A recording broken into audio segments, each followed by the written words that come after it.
You've reached Monster 911, and I'm Lance Hightower. I've been taking cryptid emergency calls for over 5 years. If you have a cryptid emergency, please call our toll-free number 866-306-8085. I can help you. What's your emergency? And I just think we can learn from everything. So it does fascinate me. As you know, I'm a Christian, but I also know that there's things in this world that we don't quite understand yet. And I don't know if it's, if it's supposed to be that way until we get to the next life, with Christ or what. I'm not sure. So in the meantime, I just want to learn as much as I can and share that with others. So, so if you don't mind, just kind of just like last time, just go back as early as you can remember and just odd things happening and things in the family, what they shared with you and things that you saw and whether it was around the property, your home and whatnot. Okay, I can sure do that. One thing I was going to mention to you before, and on the Bigfoot side of things, Yes. um, it's actually been really quiet around here. Since the footprint, I haven't really seen or heard anything, but Okay. I was telling you some things that had happened in the past, Hmm. starting with my dad. And I know it really does. I don't know that it has anything to do with it or not, but a lot of the stuff I hear, train beds, old abandoned train beds, or you know, rail systems and stuff are kind of involved in these things. Okay. I don't know how true that is, but right where my dad had his sighting, Mm-hmm. there's an abandoned train line through there with a raised bed and an old trestle. Um, it seems like listening to a lot of people talking, it seems like they like to travel those or something. I don't know, and it runs parallel to this creek that we discussed before. Well, Um, it's those old railroad beds still are elevated a little bit, and there's typically not a lot of things growing on those oh yeah, old railroad beds. We have one over here, and I actually walked it a couple weeks ago, and there's part of it that was completely tore out because part of the railroad, the pillars were not concrete. There were these huge round timbers that they just yeah, soaked in an oil tar mix, and so they just yeah. last forever. They And go creosote. yes, creosote. Thank you. Yeah, Yeah, and yeah, so they just ripped it all out, but all of the pillars, the ties, are still through there, and yeah, there's just not much growing where that old bed was, and so that's interesting to note. It really is. I don't think I've had yeah. anybody really talk about that. Well, I've heard people talk about it, and that I don't know. Some people theorize that they like to travel those things because it is a natural pathway. It's been abandoned for 60, 70 years. Well, The trestle is actually still standing though, and it is a pole. It is a wood structure, but it's still standing. okay. Well, we always Um, say that, most animals will travel, and I guess I'm not really calling Bigfoot an animal, but anything will travel the path of least resistance. If they don't have, if they don't have to work at it, why work at it? Around here, aside from the old railroad bed, we have these power lines. They went ahead and they've stripped everything on each side of the electric lines, and it's just a straight shot. You can look for miles, and so they've cleared all that out. So you really don't have to confront or contend with any of this heavy brush or heavy blackjack around here in Oklahoma. You can yeah, just walk the line, and you can do it at yeah. night. I actually have one that crosses a quarter mile from the house here, a big transmission line, cross Mm-hmm. country transmission line, and Right. it's cleared out. And then over on the farm where my dad, my sister, and I heard the trees brushing and they had their sightings. We actually had a transmission line that actually crossed our property. A big transmission line went right through the property. Okay. But another thing, I was talking, I told you about being over at Three Rivers area down by Yes. Broken Bow Mm-hmm. and having rocks thrown at us and have something crash off through the trees when I tried to shine a light. Um, and I was talking to a friend of mine. He was actually sat next to the fire with me when all this happened, and I was telling him that I had spoke to you, and he said, "Well, did you tell him about the pig?" I was like, "No, I didn't." It just totally. I mean, uh, we kind of had a long interview, and I was felt like I was taking up a lot of time, and I was trying to hurry through it. Yeah, But you don't need to hurry. Yeah, um, we're doing well. I want okay, everything out. Yeah, so there's no hurry on my part.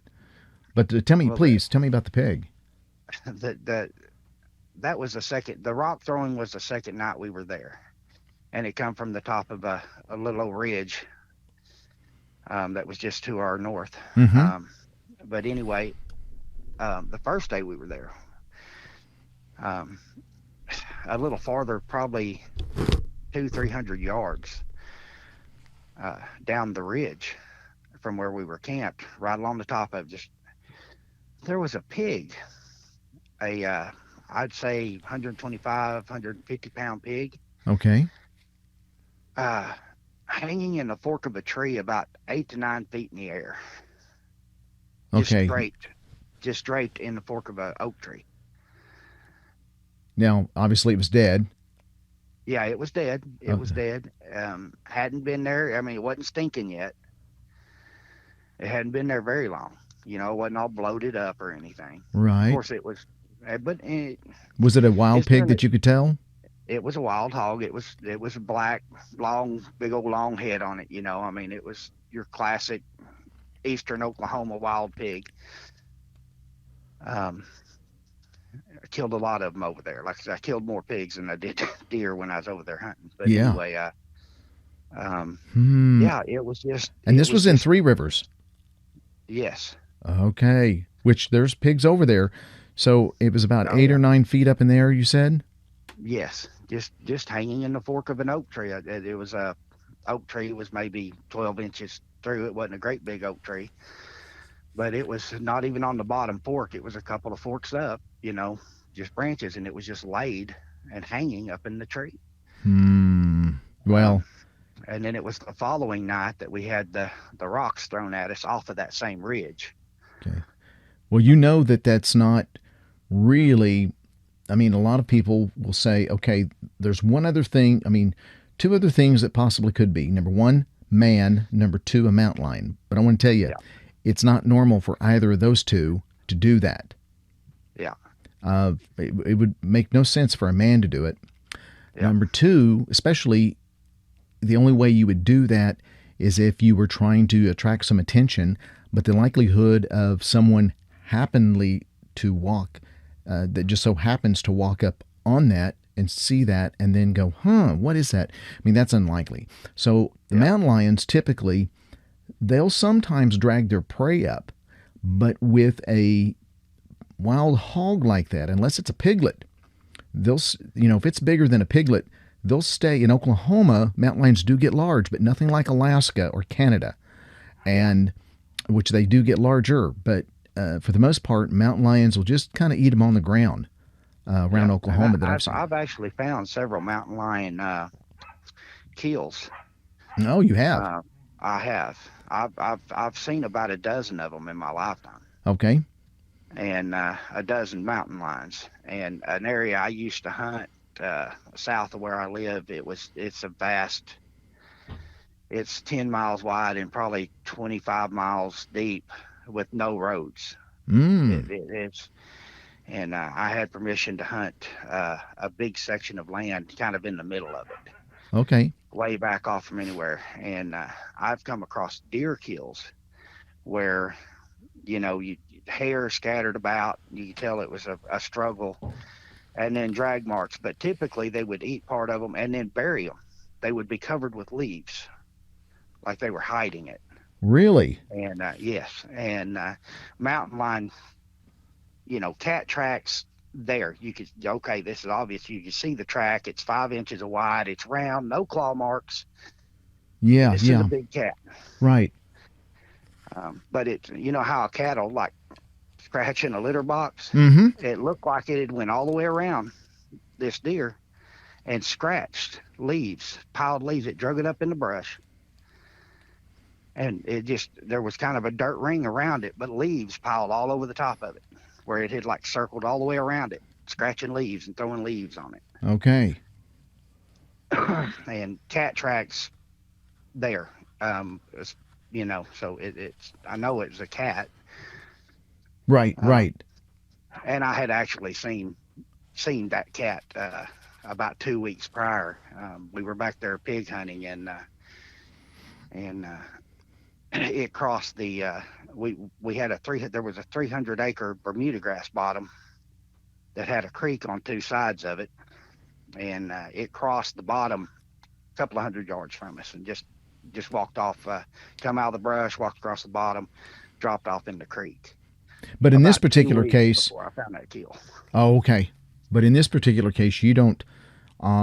Did your friend also find this strange and Oh bizarre? yeah, we all did. It was me, my friend, cousin, and my uncle. What did they And say? none of us could explain it. My uncle was like, well, maybe somebody killed it and hung it up there to keep um, Yes. predators from getting it, coyotes or something like that. And I would say I, yes. I said, okay, that sounds like, but you show me a gunshot. This thing hadn't been shot. Hmm. It wasn't. It didn't look like it. The only blood on it was a little bit coming out of the nose. It had not been shot. It hadn't been gutted. The guts were still in it. If I'm going to hunt something, I'm going to gut that pig. If I was going to do that, first thing you do is get the guts out of it. Yep, yep. Not only to mention the fact it makes it a lot lighter trying to set it up in a tree. I'm just But going to this make thing it. looked like it fell out of the sky and landed in the tree. Yeah, that's well, like I was talking about earlier, the only other logical um, progression of logic here that you can say is that it wasn't a guy, it wasn't a human, and it wasn't a mountain lion. It was a squatch.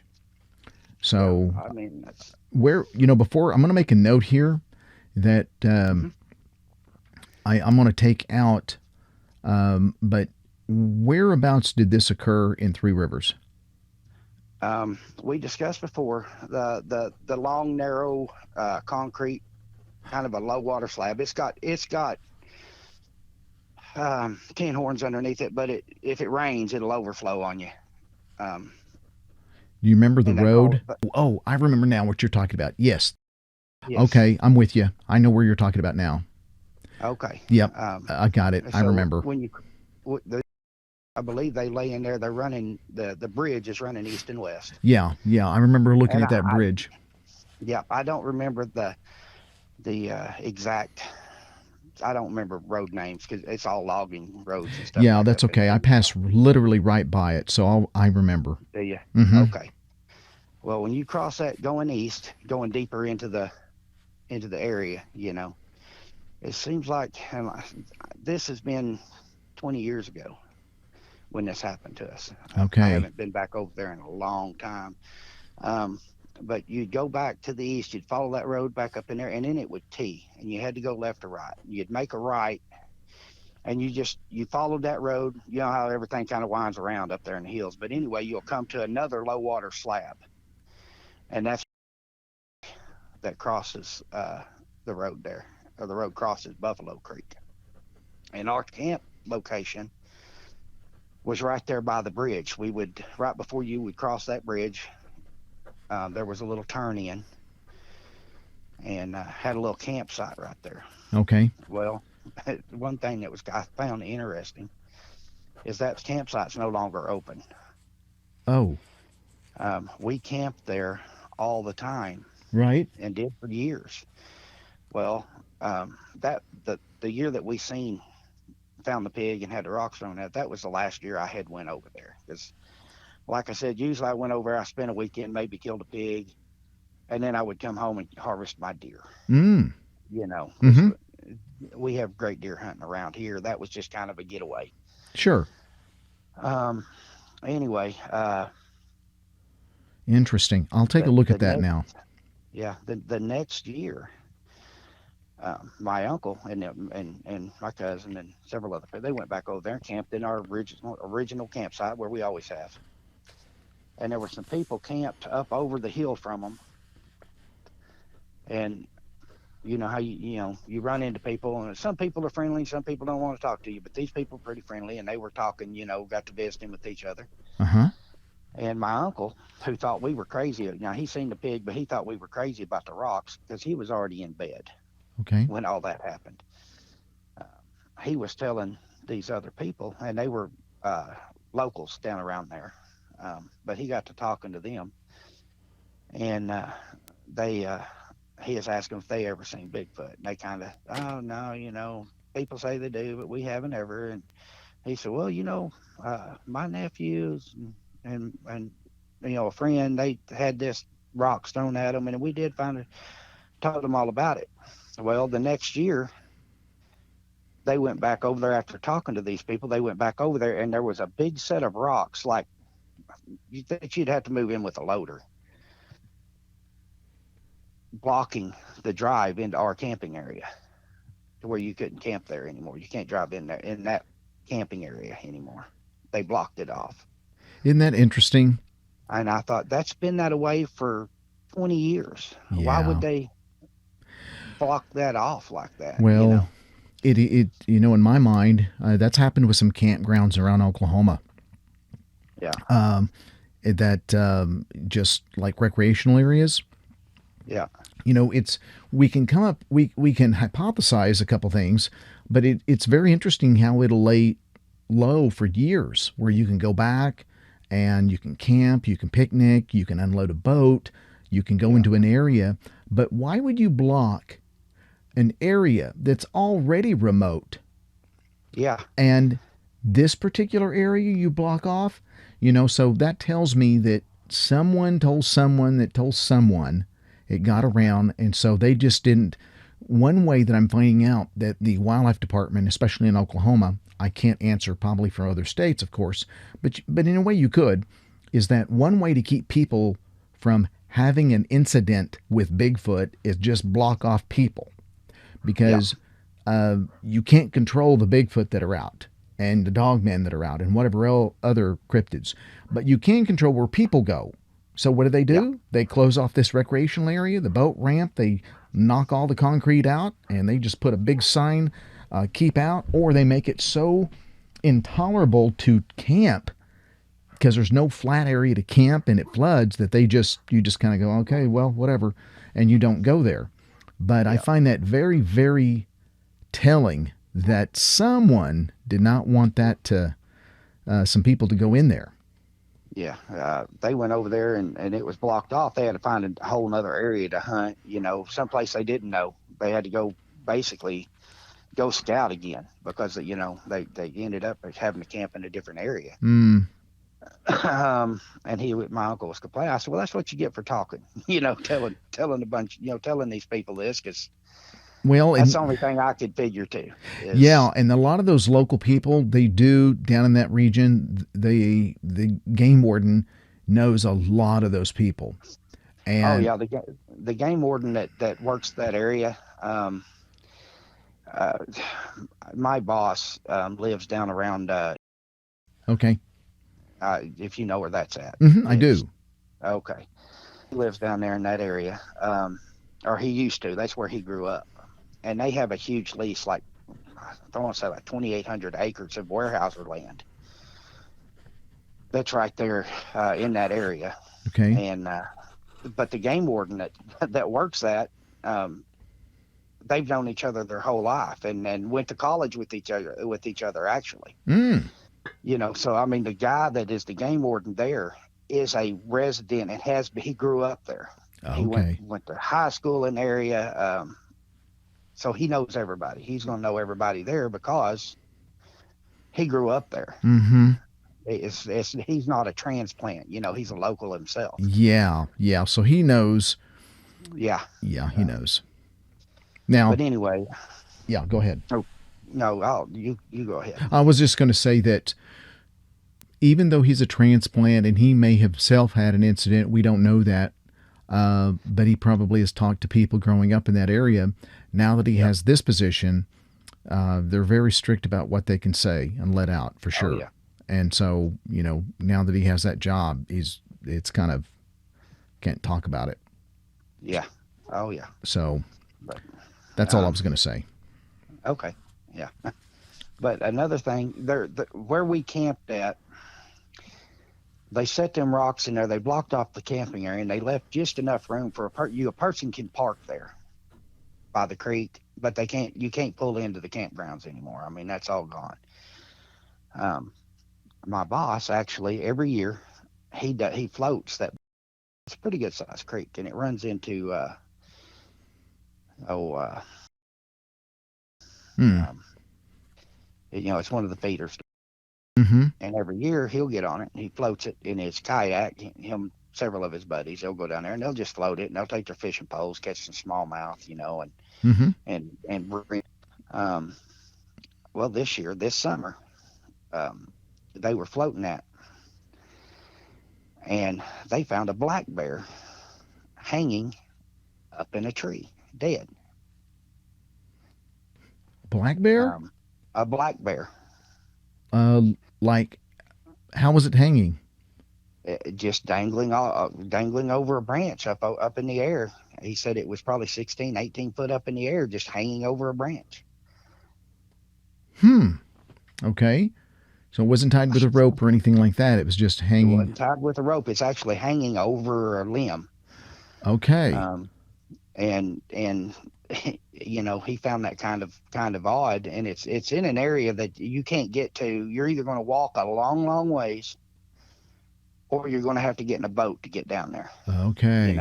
You're Sure. talking about you're going to have to hike through some really rough up and down terrain to even get down to where the creek is at in that area. Mm. And really, it's you get a kayak, you can access it fairly easy. I mean, even that's not easy. I mean, the way the creek winds around rocks, and you got to get out and pull your kayak over stuff. Even that's kind of a chore. But yeah, it's just draped over a limb, hanging up in the tree. Bizarre. That's very bizarre. And I mean, he what he told he's like, I guess maybe it climbed up there and couldn't get down. I'm like, have you ever seen a black bear climb? Yeah. I mean, it's I guess it is possible, but generally, if they can go up it, they can back down it. Of course, it's possible, but not probable. And so Yes. something like that, it's was killed by something else. Yeah, and if it's sick, usually a bear that's sick, like a deer when it's wounded will go and people don't realize that when a deer's wounded, it'll crawl on its belly to get in cover, thick cover. And so I have found many of them piled up underneath the brush pile after being shot. Yep. So someone makes a bad shot, deer runs off, and then you find it, way back up underneath the stuff where it has crawled to try to get away and hide itself. Exactly. So the thing with the bear is that a bear typically doesn't climb up in a tree if it's sick or injured. It'll want on the ground. It'll try to do roughly the same thing, go into a den. So that's not a normal behavior, is to climb a tree and die. Yeah. And be draped over a limb or hung on a limb. So that sounds a bit fishy to me, and especially as remote as it is, what's the likelihood of someone killing a human being, killing it, hauling it up into a tree, draping over a limb, for what purpose? Yeah, and he said this thing was like 16 to 18 foot up in the air. Jeez. The bear, it was up there pretty high, and wow. And so there's no way a person could have climbed up there and done it. Well, that's just not going to happen. Not unless you have a winch. But again, what would be the purpose of doing that? I mean, you would want, if you were trying to kill a bear to get the hide, you would immediately be quick about it, and you wouldn't demonstrate it to everybody else that's possibly coming down the river. Yeah. You'd hide it off you'd hide it off somewhere else or whatever, put it in your kayak or boat or canoe and get out of there if you were, trying to poach. But that just, I tell you, your choices are very limited on what it could be. And in my mind, it's there's only one other thing. These squatches or cryptids are the ones that can do that. They're smart about trying to get their food. It's very much the same analogy as the hog. You try to get your food up in the air, and I'll come back to it. Yeah, and this is all in the same area. I mean, okay. There's two bridges on. in that area, and they're 6 miles apart. Those two bridges are. That's not that That's if far. that's if you point it from on Google. Right, right. It's 6 miles if you were doing a straight line. Of course, I've never seen a creek or river that ran a straight line. It's a lot more Right. than that when you're trying to follow water. And it's about in the middle between them two bridges, is where he said this was. And but anyway, it's where he put his boat in. They what they do is they take two trucks, and they'll park one at one bridge, and then they'll go upstream and unload all the kayaks and float down, and load everything up, drive back to the first truck. Gotcha. Um, but anyway, where he parked and put in at is at my campsite, or the campsite I used to stay at. Oh. Like I said, there's enough room there to pull over and park, but there's not enough room to camp. Okay. And that's, I mean, literally right on the same creek where we camped is where he found this bear. Okay. I mean, it's right there in the same area.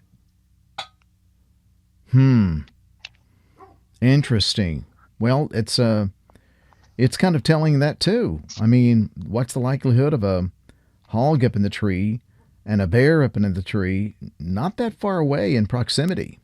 I mean, that says a lot right there, honestly. So I would tend to believe that is either a few of these Bigfoot are in that area, that they do the same thing when they're hunting. They just throw their, they're on a hunting group, and they come back by. They'll kill it, throw it up in the tree, and come back later. Yep, that's kind of what I was thinking.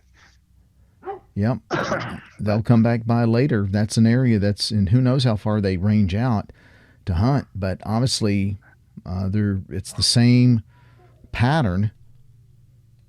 Yes, it's interesting. And bear meat, it's probably pretty tasty. Oh, well, I hear it is. I've never killed a bear. That's one thing here in Oklahoma. I've never hunted. So, well, I've had bear meat before. I've never killed one, but I've been invited to eat bear, and it's not bad. Okay. It's not bad at all. So, but yeah, and here's the other thing too. You and I, most of the people, they leave the organs out in the field, right, for the coyotes. Yeah. But the thing of it is that my brother and I, Bill, we did a little bit of a backstory on some of the specifics of the Melba Ketchum research that she did. And we put it in layman terms, and we made a show, part 1 and part 2, and we broke it down in layman terms, just how well she did and what everything means from a lot of the scientific terms, and in layman terms, what does it mean? What does it mean that she did and how she did it? And she did everything extremely well. And the thing that's really interesting is that with discussing about organ meats historically was a food of the peasants of long ago. The kings and queens and those of royalty and nobility ate meat. Well, and the peasants ate the kidney and the liver and the intestine and things like that. But the fact of the matter is there's more nutrients, more dense nutrients in organ meat. And that in some of the organ meat with the adrenal glands, and there is hormones at a higher level and more of a concentration for growth. And so Melba Ketchum, it's really interesting that in doing a DNA analysis, that there was really interesting changes in the DNA in some of the samples that she had of a growth or accentuation of some of the genetics for size and growth in the Bigfoot or some of these other creatures or I think it was the dogman. But I just find that organ meats tend to be more nutrient dense and packed for health and growth. So they eat everything is what I'm saying. They probably eat everything, and that's what they eat first. But waste not, want not. Yeah. Yep. Exactly. Wow. Interesting story. Yeah. Anyway, that was, like I said, it's kind of a follow up to what we had talked about before. Yeah. I The pig had completely slipped my mind, and like I said, the guy that was with me, he just, he come by a couple of days ago, and we were sitting and talking about it, and he's like, "What did you tell him about the pig we found?" I was like, "Oh no." So you guys just left the pig So, there when you saw it? oh yeah, I mean, it was hanging up there in that tree, and it like I said, it wasn't bloated, it didn't smell, it obviously hadn't been shot, um, it hadn't been gutted. It was like a whole entire pig, and it, other than a little blood, you could tell where it had bled out its nose. Hmm. But other than that, this thing looked like it ought to be rooting around, other than the fact it's hanging limp up in a tree. Hmm. I mean, it didn't look damaged all that bad, or bad at all. It really didn't look like it was hurt, just dead and hanging in a tree. Wow. So So it was a it looked recent like kill. it looked like it had fallen out of the sky and broke something, broke its neck when it hit the limb or something. I Yeah. mean, it just draped up there. Wow. Interesting. So you just left it and We just left it. We kind of talked about it a little bit, that was kind of weird. And we were kind of, expecting to see somebody, but I yeah. still don't, but it hadn't been gutted. That's the first thing anyone does. Any hunter, Yeah, that when you, is. when you got meat on the ground, you remove the intestines. You get your biggest source of bacteria out of it, Yeah. Yeah. and get it aside, and not to mention, if I was going to hang it in a tree, I'm sure not going to lift a pig with everything in it to put it in a tree. Well, right. Right. You're going to You're adding an extra 50, 60 pounds of weight. Yeah, again, it's not logical. I can see tying it between two trees off the ground, but then again, if it's warmer weather, now you run the risk of it spoiling fast. Yeah, and it was during muzzleloader season. It was cool at night, but it was 70 degrees during the day, Mm, and dropping down to the 40s. I say cool, that's not even really that cool, but it dropped down to the 40s in the evenings and like 70 during the day. right. Um, Interesting. Well, that's definitely an interesting story to add to what we discussed last time, for sure. yeah. Wow. Well, I thought it was. I thought, that may be important, so I'm going to go ahead Yeah, and I'm try to glad you get that did. out there. Well, let's I'll ponder that one a bit too, and I want to take a look on Google Earth exactly where that campground's at. I'll do that today. Let's move along here to you've like I said last time, you had some things going on that we didn't really get into, and I was fascinated about because I think there might be some level of um, I don't know what I really want to say correlation, but some type of association, and that is really having some type of a paranormal um, spirit apparition things going on there at your place. And could you get into that a little bit? Yeah. How far would you like to go back? Like when I Well, was a child, yeah. like little, Let's go or back as a child and touch on some big moments that you can remember that was odd, or a family member noticed it too, or a friend, and some events that just really are very very memorable to you. there's parts of this that's going to sound like a plot to a movie. Yeah, that's fine. That's I fine. mean, it's I absolutely want to it's know. crazy. Okay. Leave nothing out. Okay. Well, like I said, my mom has seen, and especially when she was young, when she was a kid, she would see people that weren't there, and relatives, dead relatives, and stuff like that. Um, and I guess what you'd say, extremely sensitive um, to that kind of thing. Mm-hmm. But she had kind of, I guess, when she was older, I don't know whether she kind of grew out of it or just quit paying attention to it. I don't know. But or at least she didn't mention it much. I mean, she used to tell me about when she was a kid and the things she's seen, and stuff. One of her earliest memories of it, that she told me about, was when she said she was about 5 years old, and she was in kindergarten or Head Start, whatever. Uh, Anyhow, she was the youngest of five, and she had four older brothers. Anyway, they were walking home from school, and she kept trying to point out to them she could see two angels carrying a uh, a baby away in the clouds. Is how she Okay. remembered it. It was like it was just she could just see it. It was there. None of her brothers could see it. Okay. Well, they got home, and they lived in a very rural part of Missouri at the time. That's where most of my family originated, from the Ozarks. But anyway, she said a couple hours later, um, family members showed up to let them know that their baby had passed away. And the baby was 3 days old, and it had died about the same time she'd seen this in the sky. Oh, wow. Um, that was one of her first that she ever told me about. There may Okay. have been more before that, but that was one of the first things Mom ever told me about. Interesting. Um, and there were quite a few of those stories like that, and also her seeing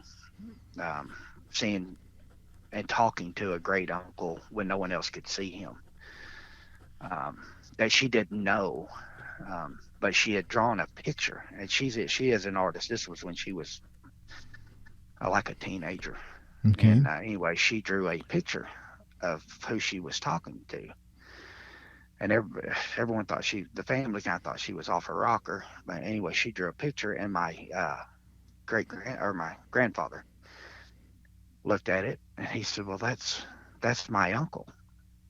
He died when I was a teenager. How do Hmm. you know who this? How did you do? So that's who I talked to. You asked me who I talked to. This is the person I talked to," which kind of unnerved them a little bit, but Sure. you know, but she had a history. All I'm saying is there's a history of this kind of stuff in the family. Okay. Uh, my first real memory, other than I grew up seeing things, but it really wasn't real anything that terrified me, because I can remember it from my like early things, looking around, like I could see someone peek around a corner and look at me and then just go back, but there's no one there. um, but nothing ever tried to like hurt me or get me or anything, and then it just kind of, when it starts early, it's just kind of normal. Okay. You know what I mean? it, Yeah. it, it, it doesn't scare you because when it happens that often, it's not scary, you know. Right. Right. Because you don't have a reference. You don't have that, this should be terrifying me frame of mind, Mm. because it's just happened forever. Right. But Right. anyway, the first thing that ever really spooked me, and like I said, this is my first thing that happened to me, and that really scared me. Or, well, yeah, it did. It takes a lot to spook me, but this scared me. And I was a kid. I was young. I think I was 9 at the time, and it was on my birthday. That's why I can say I was 9. I was on my birthday. Okay. Um, well, let me back up about 2 weeks before that. My mom, growing up, had a best friend. They went to school together. Whenever they graduated, um, this friend of hers left and moved to Louisiana. Um, about 2 weeks before my ninth birthday, she moved back to the town I grew up in. Okay. The first thing she did was look my mom up because they were best friends in school, Hmm. Okay. which totally get that. That's what I'd have done. Sure. Um, but anyway, gosh, she invited us over, come over, and she had just bought a new trailer house, and she had had it about 3/4 of the way set up. She was still unpacking and stuff. And we went over there. And anyway, they already had the living room all set up. And my mom was helping her unpack the kitchen. Okay.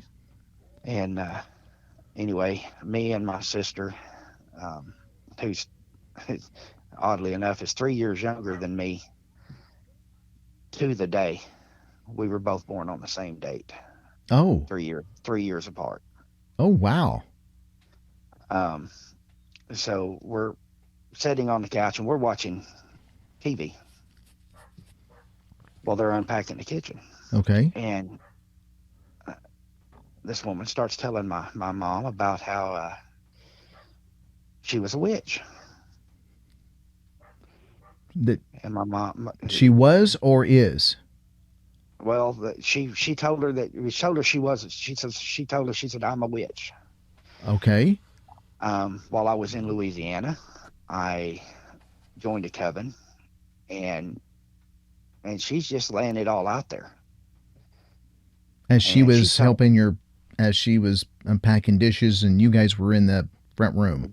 Yeah, it was a trailer house, so you had the living room, and then there was just a little bar. You had the bar that come out, and then the kitchen's right on the other side of the bar. So they're 15 feet from us. Okay. And she just starts bearing all this out to my mother about how, while I was in Louisiana, I joined a coven, and I'm a witch, and I've done this, and it's real. She's telling, and witchcraft to me is, I mean, if you believe in good and you believe in God, you got to believe in the bad side of it too. Yeah. Yeah. To an extent, But anyway, at the point, I'm almost 9. I'm just a little kid, and I'm scary things always interested me. It thrilled me, Right. to hear about them and see them, and especially growing up seeing things that would terrify most people, and it didn't really bother me because I'd seen them since I was so young. But anyway, I'm no longer watching TV. I am glued to this conversation. And she tells my mom, says it's real.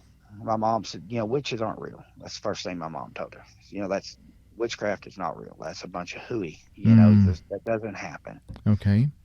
And anyway, she said, yeah, it does. She said, it's real. And so my mom, she will prove it to me. You're a witch. Okay. Show me something. Prove it to me that you're a witch. And this lady filled a glass tumbler, not a plastic one, a glass tumbler of water. Okay. She carried it into the living room where we were sitting. And as fashion of the time was, she had a glass top coffee table. It was wood, but it had each end of it had a glass panel. Okay. On the coffee table. Okay. I don't know if you've ever. Well, you're about my age. You're a little bit older than me, but we're pretty close. So I know you know what I'm talking about. Yeah, I can envision it. Yeah. But anyway, she sets that glass, the water down on that one end of the coffee table there on that glass panel, and walks back to the kitchen where my mom is, and she's standing on the other side of the bar. Okay. With my mother. And she starts mumbling under her breath, and I have no idea what she's saying, and it didn't sound like English to me. But she's mumbling, and that glass started rattling, and it's glass on glass, so it's clanking. And that glass shot off the end of the coffee table into the floor. Wow. My mom immediately, we have to go. Come on, kids, in the car now. And we left. And you were watching. Was your mom watching this glass over the counter?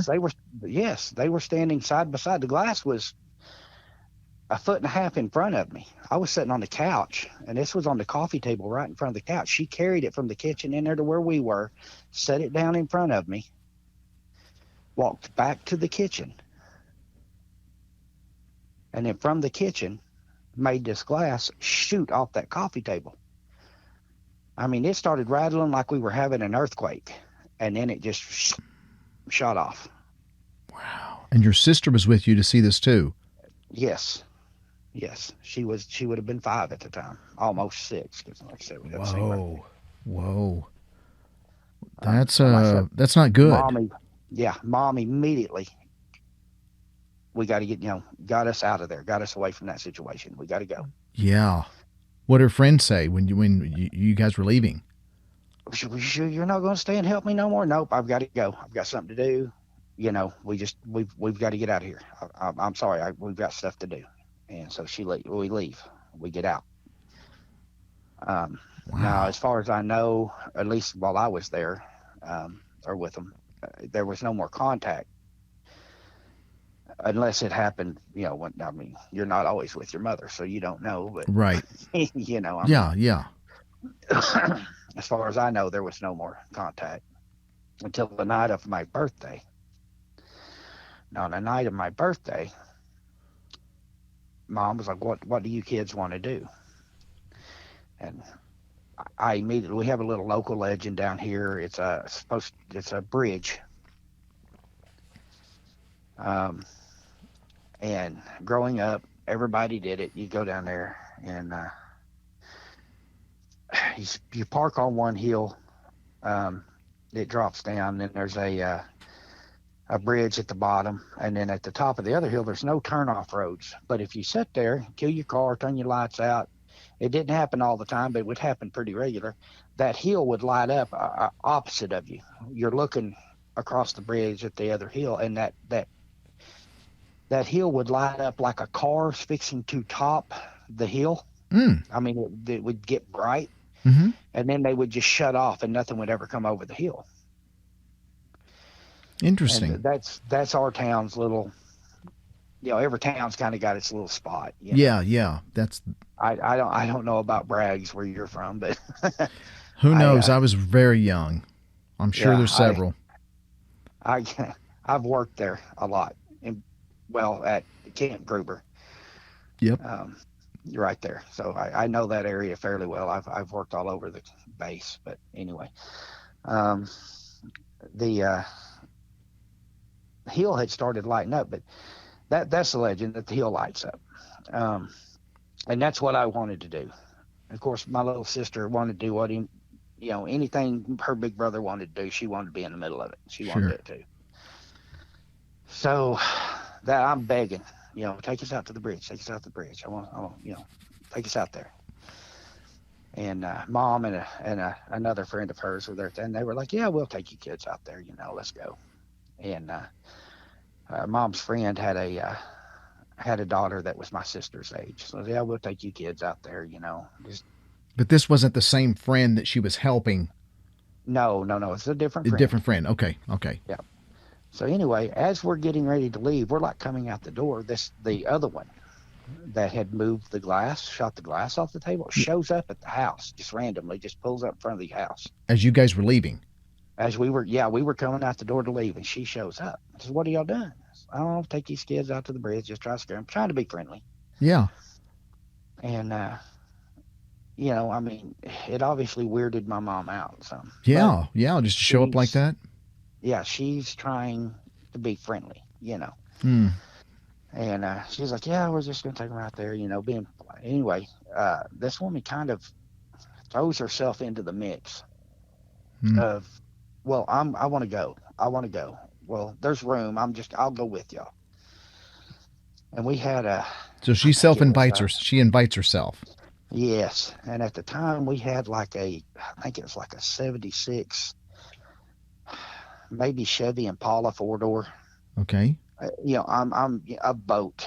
It is a huge 4-door car. You know how big Yeah. Oh yeah. those Yeah. mid '70 model cars were. Oh yeah. That's what we were in at the time, and so she just kind of invites herself, throws herself in the mix, and well, okay, we're leaving, so let's go.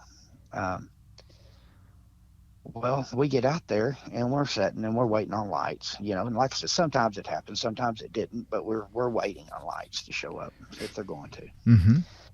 And this woman, the one that moved the glass, she starts telling my mom, there's three adults in the front seat, three women in the front seat, three kids in the back. Okay. And she starts telling my mom that she knows there's something out there, but she's not sure what it is, but she's convinced that she can talk to it, that she can communicate with it because she's a witch. Mm-hmm. So she's sitting in the passenger seat. We've got cars running, but the lights are off, you know. Um, all three of the women, it's horrible to think about now, but you know, it was the 70s. All three women, my mom and all three women in the front seat were smoking cigarettes. Of course. So they had their windows rolled down, you know, crack, let smoke out. Mm-hmm. Um, well, she starts mumbling again, and it does not, none of it makes any sense. It's not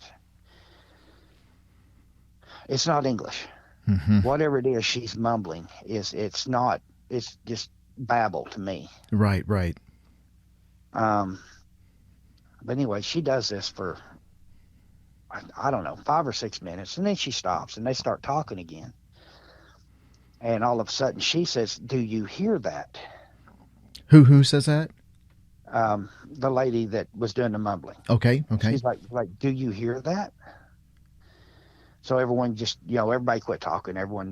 We all just got quiet and we're listening. Sure. And the windows are cracked, you know. Right. And no one hears anything. And she's like, "It's getting louder. You can't hear that?" And then eventually we could. You started hearing it, and it was a deep, raspy breath. Okay. Just and just kind of a raspy, gurgly breath. You could hear it breathe in, you could hear it breathe out. Wow. And so now everybody's kind of heightened up, you know. Everybody's tensed up. What time of the day was this? Oh, this was at like probably 10:30 at night. Okay, so dark. You had to do this at night because you could see the lights. Okay, The gotcha. hill light up like someone was driving towards you. Sure, sure. And there's a whole myth behind the bridge, and you know, a story about how this is all supposed to have come about. But anyway, we're sitting there, and it keeps getting louder and keeps getting louder, and we're looking, but we're really not seeing anything. And then the smell hit, and it was like a rancid, rotted meat smell.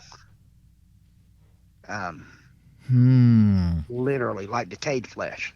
Okay.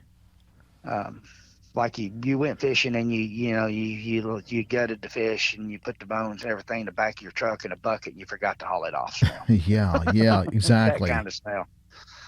It was nasty, rancid. And about that time, this woman, she turns and she looks out her window and she screams at the top of her lungs. I'm sitting directly behind her, and they had started talking again in the front seat, and I'm watching them and watching the road for the lights and right up ahead of us. Well, I turned my head and looked, and it was like the entire area was just blacked out. Sitting there, you know, I could see the bar ditch. Okay. You know, you could see the Johnson grass. Okay. You know, you could see the fence post. Yeah.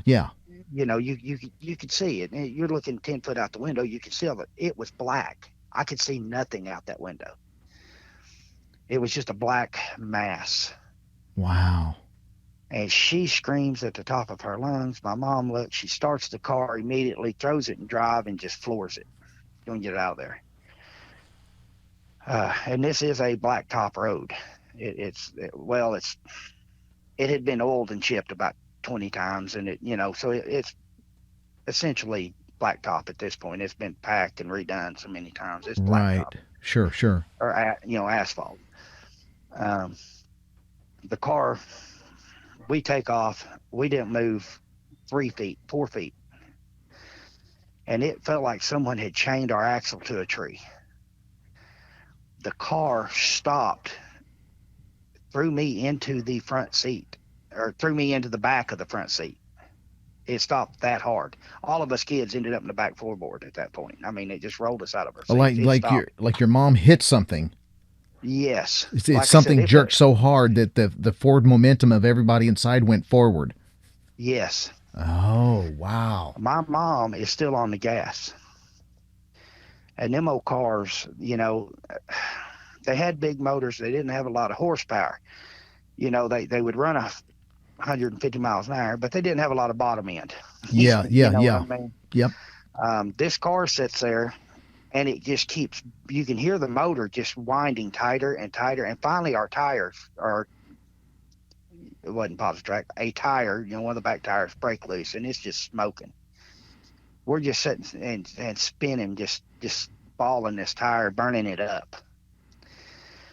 Now, I've crawled up out of the floorboard. All three of us gets at it, and we look out the back window, and in the tail lights, kids put the lights on.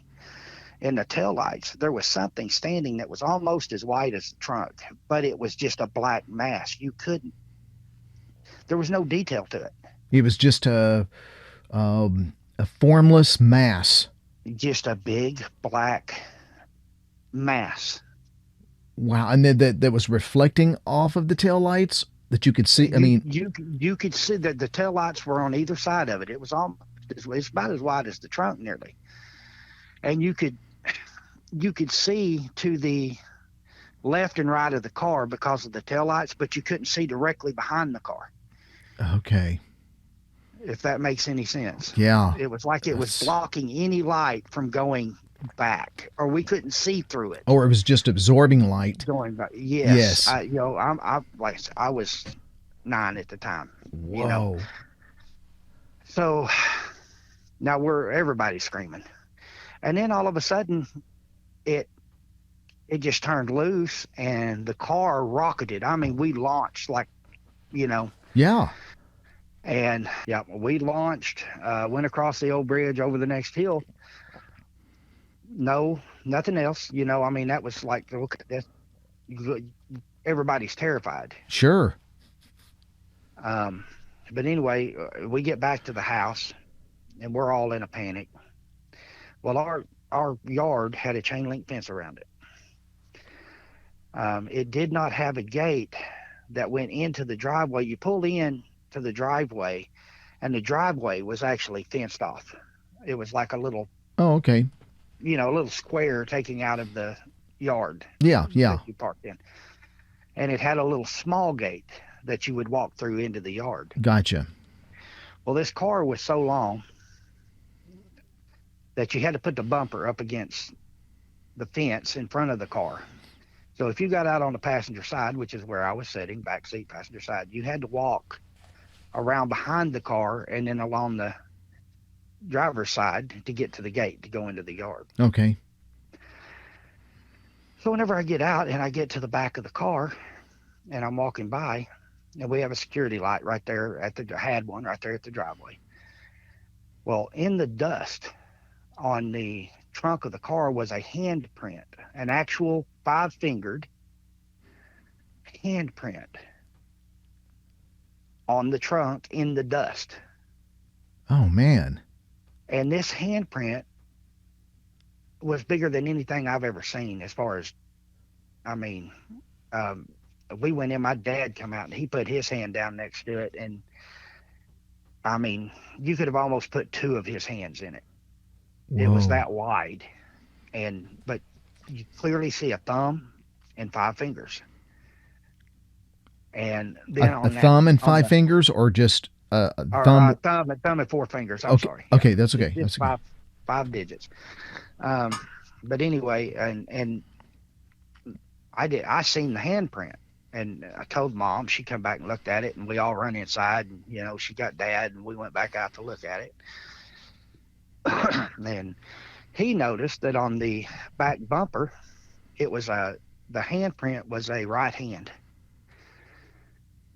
On the back bumper, about 3 foot over from that, was what looked like you could see a thumb on the bumper, the old chrome bumper. Yeah. You could see a thumb and the palm where it had looked like it had grabbed with the four fingers On the back. hold of the back bumper and was holding that car. Oh man. Now, no one had ever had anything like, as far as I know, no one has ever had anything like that happen before that, and no one has since. Now, I'm in complete agreement with my mother that that would not have happened Yeah. had it not been what she did, whatever she was babbling over there. Yeah. That she drew it in or conjured it, or it was something to do with her. Hmm. Yeah. Yeah. That's bad news. Yeah, that's just So not. tell me what followed after that. Um, You well, you got that home. Did your yeah, mom say? Go we ahead. got home. Uh, she wanted to come in the house, um, and my mom made her leave. So you get out of my yard. Don't come to my house again. I don't want to talk to you. Stay away. And literally called her out on it. This is your fault. You did this. You need to leave. I don't want you here. I don't want you around my kids. Now go away. And she did. She left.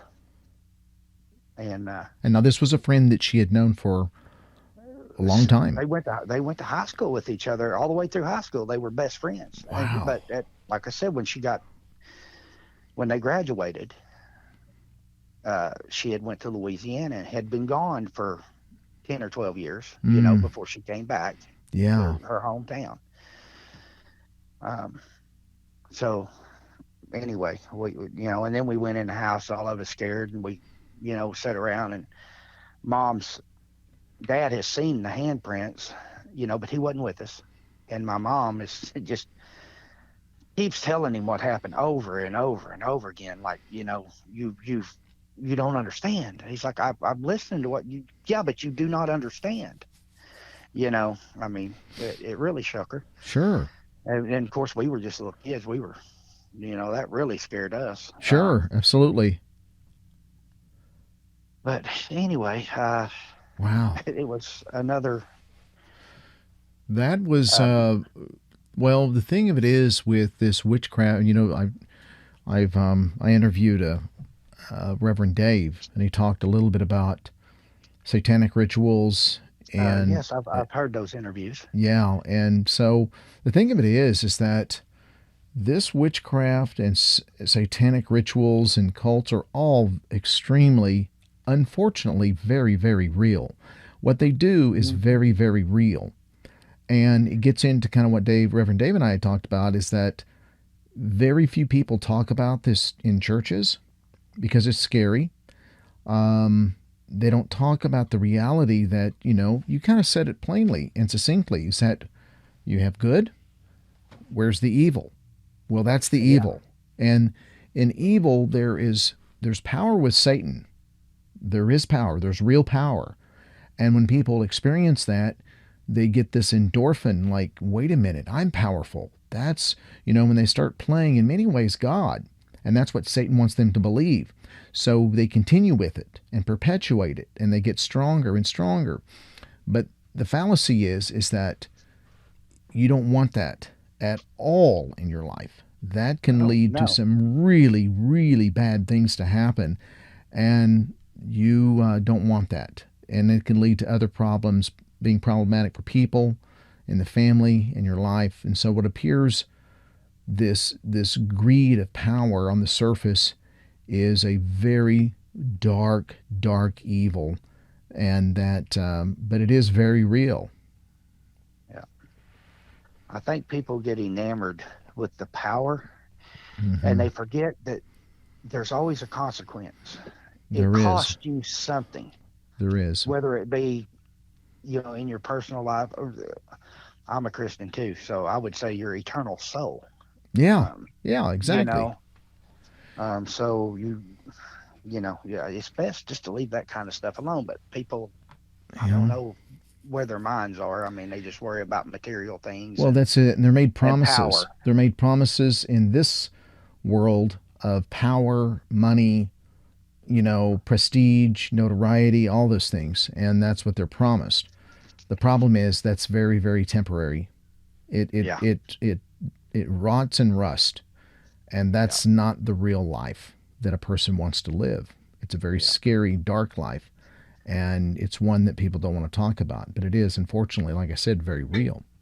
So Yeah. I'll let you continue on. I'm sorry. That was Oh, just kind of a wild, wild. I bet your mom spoke about that for a long time. oh yeah.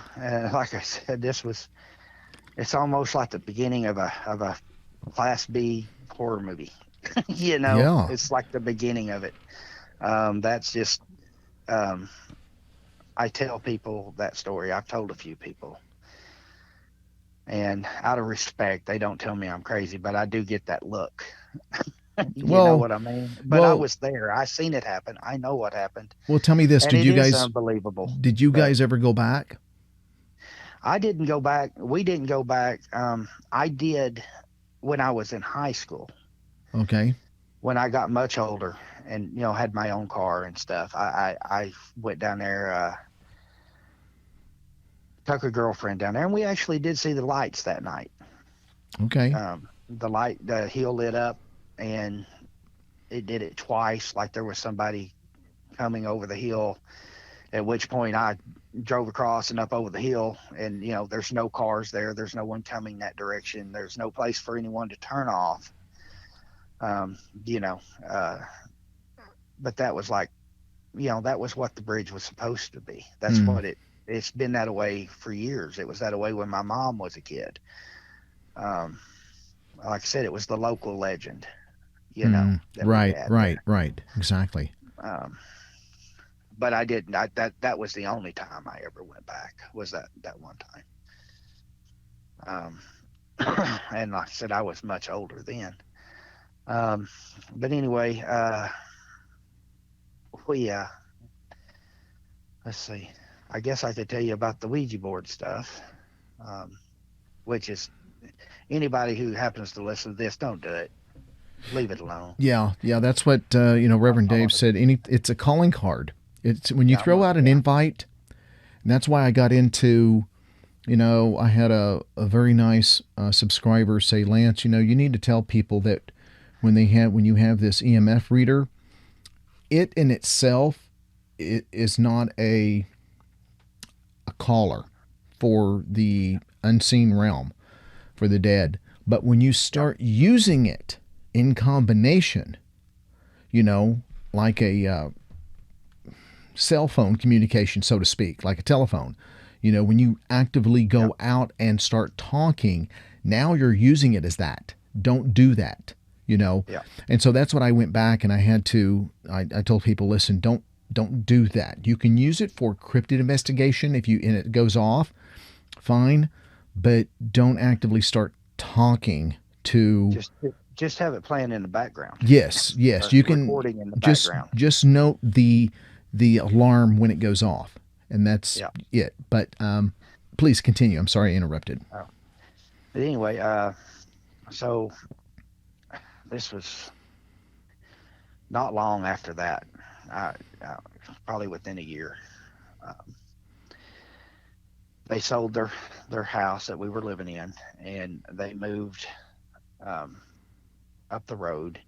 It was still in the same town, but basically moved to the other side of town. And where my grandparents lived, they bought a house right across the road from my grandparents. Okay. They moved into that house, um, and I started. My grandparents' house was a big house, or a bigger house. I started staying at my grandparents across the road. I had my own bedroom over there, just right straight across the road from mom and dad. Okay. Um, and anyway, we're which at this by this point my mom had my little brother. Anyway, so there's they live straight across the street. I'm staying at my grandparents. My grandparents also kept foster children, and I said they had a pretty good sized house, and they had several foster kids that lived there, and they were female. They were girls, Okay. teenage girls. Um, so my mom got it in her head, and why I do not know, Your that your mom. yes, my mom Okay. got it in her head that it would be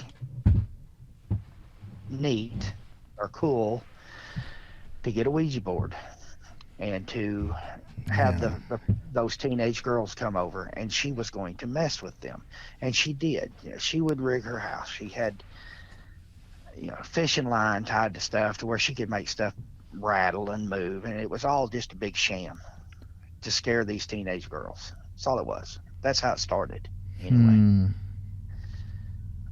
they would start out on the Ouija board, and then mom would move her foot, and a cabinet door would rattle, or that Okay. kind of stuff. And of course, no one knew this but my mom at the time. Okay. She was just setting everybody up, trying to scare them. Right. Um, but anyway, uh, they got to doing this, and then all of a sudden the Ouija board started working. Like, to start, my mom would move the board, Okay. or move the planchette around the board to spell what she wanted to spell, to Okay. scare the girls. You know. Well, then the planchette just kind of took over. The board took over after, and she'd been doing this. She'd done this 4 or 5 times, messing with the girls. Okay. Well, then all of a sudden it actually started working, um, and things went south fairly quickly. How so? Uh, well, stuff rattling and falling that she didn't have anything attached to. Oh, she didn't rig it Uh, up. Things were. she didn't rig it up, and it was doing it anyway. Things were happening that she'd have her little wire run, or fishing line run over here to this, but something on the other side of the kitchen would move Okay. that had nothing to do with. That's the way it started. The Ouija boards actually started working and talking to them, and they were talking to it, and it was answering on its own to things moving that weren't part of the gag. you know Gotcha. so this scared my mom, and she decided she wasn't going to do it anymore. So she goes out and she decides she's going to burn this Ouija board. And she manages to get it done after 4 or 5 attempts. It took forever to get this thing to burn. It would not burn. She Hmm. couldn't get it to burn up. She finally got it to burn. Well, that was a mistake. That was a huge mistake. Oh, really? Once that board had been burned up and destroyed, things got so bad over there. I'm talking your classic horror movie. Everybody leaves, goes to town, comes back, and the cabinet doors are open, and everything's stacked in piles Oh, and in your this kitchen. is at your house. Yes, Oh my everything gosh. would be stacked in piles in the kitchen. Um, Like when you're gone, you come back and everything is in disarray. yes, you leave, the door's locked. Nobody's at home. You unlock the door, you walk into just, and it was, things were stacked. That's Like all the canned food would be out of the pantry, but it would be stacked in such a way, like if you had 3 cans of green beans, it would be two and one on top, and then you would have, if it was just 2 cans of corn, they'd be stacked one on top of that next to the green beans. It was organized chaos, whoa. if that makes any, I mean, stuff everywhere, but everything sorted. Wild. Wild. Um, That sounds like something out of Poltergeist, the movie. yes, it wasn't that the house had been torn apart. It's just everything's out and Okay. organized out on the counters and on the table. Wow. Um, How many times did this happen? Multiple, probably 4 or 5 times. Was it just the kitchen that this happened, or was it like a bathroom, living room? It was just the kitchen. That's where they would hold their little fake seances, and that's where it started with all Oh, this. okay. Um, Now my dad worked in the oil field, and so he would be gone, 2 weeks, and then come back, and then you'll be home for a few days, and then he'd have to go back out. Or sometimes it was 3 weeks on, week off. It depended. He worked for several different uh, companies whenever I was a child, and I don't remember. Like some of them, he would work 2 weeks, have 3 days off, and go back in.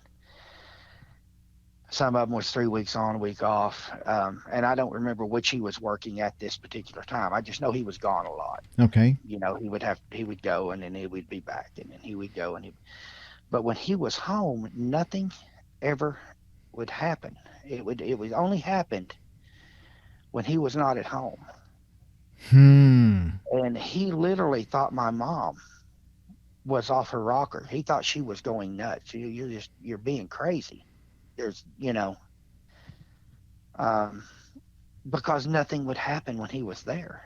Sure. Interesting. As if it So knew. anyway, It knew. Something knew that when your dad would leave, then it would misbehave. yes, I think it did it because it knew it would terrify my mother more because there was no one there that could help her, Yeah, there was no or strength. no one there for her. Yeah. When you take away your stability or your strength that, possibly your dad had or provided, then, Yeah, you're vulnerable. You're yeah, your weakest exposed. moment is the Yeah. best. But anyway, Wow. so this had been going on for a while, and my mom is begging him to sell the house. We have to sell this house. I've got to get away from this. You don't understand. We have to leave. And of course, he was like, "We're not selling this house. There's nothing wrong with this house. It's a nice house. Why would we?" And so it's causing some marital problems there for a little bit. Um, well, and I will say this: my mom and dad were married until the day my dad passed away. They were married for many, many, many years. They never did separate or divorce, Okay. but it was causing a lot of issues. Um, they well, while he was gone, it had eventually evolved or devolved. I guess the situation just kept getting worse to the point to where my mom would be pinned in the bed, unable to move, eyes open, pinned down, unable to talk, and like a night terror type thing. I think that's what they Yeah. call it. Yeah. Yeah. And she was having these every night, Oh my gosh. and couldn't do anything about it. It just happened, you know. Well, she dad had come home and she was telling him about it, and this at this point right here, he's like, "You have lost your mind." Yeah. I Yeah. mean, like, and he basically told her, "That's enough. Knock it off. Just stop it." And like I said, they were this causing marital problems, Yeah. and Yeah. he's fed up because nothing ever happens while he's there. Right. And anyway, he was home for a week, and about the third or fourth night he was there. And here's the thing: it was happening while he was there. This pinning down in the bed, Yeah. but she could not wake him up. She could not move. She could not talk. He was laying right next to her asleep, and Oh this was my. happening. And Wow. whenever she would snap out of it and could move, she would grab him and shake him, as just crying. And he would sit up and, "What's wrong with you?" You know. Yeah. Well, it's had me pinned down. I've been laying right here. He just And didn't. He didn't understand it. he couldn't understand it. Yeah. Well, the third night he was in this week, it happened, and he just happened. She was trying to get his attention and could not. And he just happened to roll over. He had his back to her, and he rolled over. And when he rolled over, he opened his eyes, and she was staring straight at him with her mouth open, trying to mouth words. Oh my. And he said, he sat up real quick, and he said when he sat up, whatever it was turned her loose, and he said it had her depressed 6 inches down into the mattress. Probably said her body rose 6 inches when the weight come off of her. Oh my heavens. Oh And man. he looked around the room, and he said that it looked to him like the walls were warping in, like it was like there was a negative pressure and it was pulling the walls into the room. Said everything, the Man. walls were distorted. And this is my dad, who up until that point thought she was nuts. Wow. So he yanks her up out of the bed, yanks my brother and sister up, and like I said, I'm staying across the road at my grandparents'. Yeah. They're knocking on the door at 3:00 in the morning, my dad included. Can we, getting everybody, hey, can we sleep over here? We can't sleep over, no, there's something wrong. So they put the house up for sale, and they sell the place. Did, out of curiosity, did they tell the new owners about what was going on? No, I don't believe they did. And I say that because they sold that place and moved, and they moved out in the country. And I was still at my grandparents' right across the road from that house. And the new owners, about 3 weeks later, they, backed the U-Haul up in the yard, and they unloaded everything. And about a week to 10 days later, the U-Haul was in the yard, and everything was packed back up, and it left. Oh, geez. They weren't. I didn't talk to these people, but obviously something had happened to them too, because they weren't there actually living in that house for more than a week to 10 days before they packed everything up and left. Holy mackerel. Then Jeez. another family bought it, and I actually knew this family. Their kids were older than me, but I knew them all, Right. They bought it and moved into it, and they were there about 3 or 4 days, and then they left with suitcases and went and stayed in a motel. And I just know this from talking to the boys at school. Like I said, they were a couple of years older. The youngest one was a couple of years older. Okay. Anyway, they were living in a motel in a nearby town because they couldn't stay in the house. And he never specified. He just said there's a lot of weird things going on, is all he didn't specify what was happening to him, just that there was a lot of weird things going on. It was maybe a couple of weeks after that, a priest showed up along with the family, and they all went in, and I'm assuming probably a blessing or something. Yeah. And the priest left. And like I said, I lived right across the road. I was a kid. I was always outside playing. I'm watching this stuff. So the priest leaves, and I know that these people, I want to say they were Methodist maybe. Okay. But this is a collared priest. Okay. He comes in, he maybe it's Presbyterian, I don't know. But anyway, he comes in and he leaves. About 3 or 4 days after that, I see him leave with suitcases again. They move back to the motel. Same family. Same family. Shortly after that, they show back up with 2 priests. And they were in there for 4 or 5 hours. Now, James, which was their youngest boy, the one that was just a couple of years ago, told me that they actually had to have the house exorcised to get rid of what was in there, what my mom essentially had turned loose. Jeez Louise. Ooh. Yeah. But they moved back in and lived there for years after that. That family that brought the 2 priests, the first priest, yes. And then come.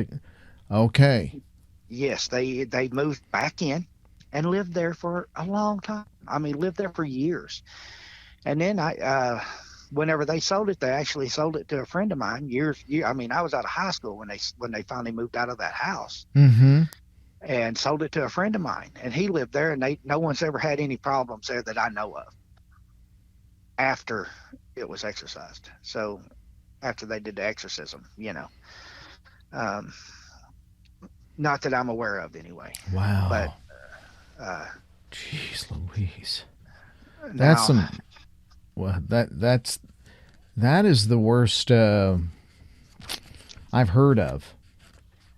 yeah, it was bad. It was horrible. Like I said, for my dad to get up and drag everybody out of the house and come over to his in-laws, it's my mom's parents, you know, Yeah. and my dad, and my grandparents on my mom's side, they didn't really get along very well. For him to come over and ask if he could stay there, you know, Yeah. That it something deeply troubled him.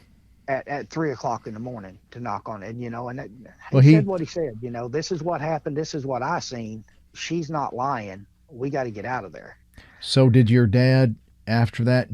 Did your mom later say that your dad finally believed what she had been? Oh, oh yeah. Once they got out of that house, their relationship improved a thousandfold. A thousandfold. Wow. He knew that what she had been experiencing was real, and that improved their relationship tremendously. Hmm. So when you would come into the kitchen and all this cabinets were open and everything was stacked, was it dishes and forks and everything removed? Everything in the kitchen, even the junk drawer, So she would just put it all back? she would just put everything back away. And um, 2 days later, she'd put everything back Oh, away. man. But That's yeah, crazy. plates stacked, chairs on the table, but it wasn't chairs on the table it was like they were flipped upside down like you were at a diner. Wow. The amount of dark energy it takes to put that like that and physically move things and put things in a some type of a weird disorganized fashion. Yeah. That's not good. That's really not good. Yeah. The table it wasn't a big table. It was kind of oblong, had four chairs. And I can remember that the plates, the bowls, and the saucers would be separated, which they were in the cabinet anyway, but they would be out. Plates, bowls, and saucers in the middle of the table, just three stacks. And then the chairs turned upside down, like you were at a cafe or something, and they were closing on the four corners of the Hmm. table. Um, and then the entire counter space would be covered with stuff, and there would be, organized stuff, and there would be stuff stacked in the floor, organized out. Wow. Everything in the kitchen would be every drawer would be open, every single drawer, How many every times would you say this happened over when this started first started happening? How many times did this uh, kitchen get it, I would say probably 10 to 12 times. over a period of how long? Oh, over a period of a couple of months. Whoa, that's a And lot of but times for a short. yes, once the assault kind of things like getting pinned in the bed and stuff, once that started happening, Yeah. the kitchen stuff stopped. It's like it had moved on to Mm. something else. Um, But it, did it ever affect you kids at all in your room or anything? no, I was in, like I said, I was staying across the street at my grandparents, and my little brother. The house only had two bedrooms, Oh, I see. so it was either, I just stayed across the road. They had a spare bedroom across the road at my grandparents. I stayed in it. I stayed across the road, and my brother and sister shared a room there. But they never it didn't seem like it ever tried to bother them for whatever reason. Okay. Um, it was like fixated on my mom, which my mom was the one doing all the stupid stuff, with the Ouija board and everything. Yeah, unfortunately, I mean, that's the thing. It's like, who opens that door? And Yeah, if your mom had some level of being sensitive, you which know, we've already discussed. She did. yeah, She I had mean, as a child, and so it was going to use her to communicate. And when she opened that door, it's a little too late. And when she destroyed the telephone, so to speak, that Ouija board, that it was probably in a retaliation, and it was really, really angry, whatever it was. yeah, Wow. and Ooh, that would, wow, who knows what that first family went through? yeah, they weren't there very long at all. They didn't try to resolve their resolution to the issue was we're leaving, and Get out. they just sold it. Just we're not Yeah. even going to try. Yeah. The Wow. second family stood out. I mean, I was, if you got it, uh, Amazing. Incredible, incredible, incredible. Well, again, it just goes to and show still will. you don't want to open those doors. Mm-mm. You don't want to open those doors because that is real. And Oh yeah, it doesn't, once it sticks around, whatever it is or however manifest, it wants to thrive, and it thrives off fear. Its yeah, gasoline or its fuel is fear from others. And yeah, if it likes a place, it tends to stay around, especially if you call these things. That's why you got to stay fervent in the Lord's word, and you have to be mindful here and here yeah, about what you let into this brain and what comes out your mouth, because words are powerful. yeah. And but please go ahead. What other horrifying things had happened? Well, I say shortly, a couple of years after that happened, um, whenever my mom and dad moved, they bought another little two-bedroom house out in the country. And so I just stayed with my grandparents. And at this point, I'm living with them pretty much full time. Go to the mom and dad's on the weekends or whenever I wanted to. It wasn't like restricted, but I was living with my grandparents at this point. Okay. Well, grandparents, they sell their house in town and they buy a place out in the country, and it was a beautiful place. I thought it had like 15 acres, two little small ponds on it. To a small town kid that grew up in the woods in here, hunting, fishing, everything. That was just perfect for me. Oh yeah. You know, um, I think we probably moved into the most haunted location in our county Oh when we moved jeez. into that house. Really? Yes, and it was that house. I am telling you. Um, we What? moved in, and I found out later, talking to my grandfather, Okay. that we were the fifth owners of that house in 7 years. 7 years? In 7 years, we were the fifth property owner in 7 years. People would move into it, they would put it up for sale, sell it, and move. Not even live in it while it was for sale. It would sit empty, apparently, Jeez. until someone else would buy it, and then they would try to live in it, and then they would leave and put it up for sale. And we were the fifth family to buy it in 7 years. It went through that many hands, My gosh. and that says a lot about a place, Oh yeah. Heck yeah. you know. Um, and there was a lot that happened there. I say I'm going to back up on that. I'm going to say that we moved into the second, probably most haunted location in uh, the county I live in, because it gets worse. Believe it or not, it does. So again, the state this was in Missouri. No, we're in Oklahoma. I'm Oh, okay. you I know misunderstood. my family moved to Oklahoma. My mom and and grandfather, grandma, mom, aunts, uncle, or all my uncles, they moved down here in 1964. Moved Okay. from Missouri to here. Now Oh, okay. they Okay. were born in Missouri. Most of my family actually still lives in Missouri. Um, but uh, my grandfather worked for the railroad, and he got a job here as a signal maintainer working for the railroad. Okay. And this is where he had to move to. He was working another area at their union, railroad union, and he Okay. got bumped. He was working in the Springfield area, Okay. and somebody with more seniority come in and said, "I kind of like this area. You're gone," and they bumped him. And this spot here in Oklahoma was the closest place that they had available that he could bump somebody. And this was the closest he could be to Missouri, to home. Okay. This is the closest opening they had. So that's how my family ended up down here. Okay. Um, I'm with you now. okay. So anyway, yeah, this all happened right here in South Central Oklahoma. Oh my A matter gosh. of fact, within 10 miles of where I live at right now.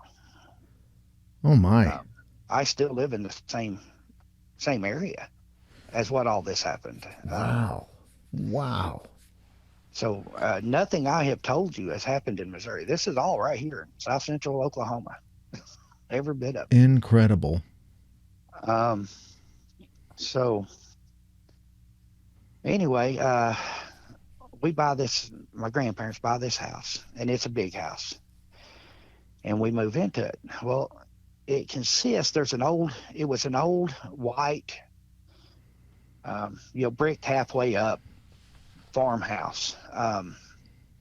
Wood frame, wood floors, set up on blocks. Mm-hmm. Okay. Well, they'd poured a slab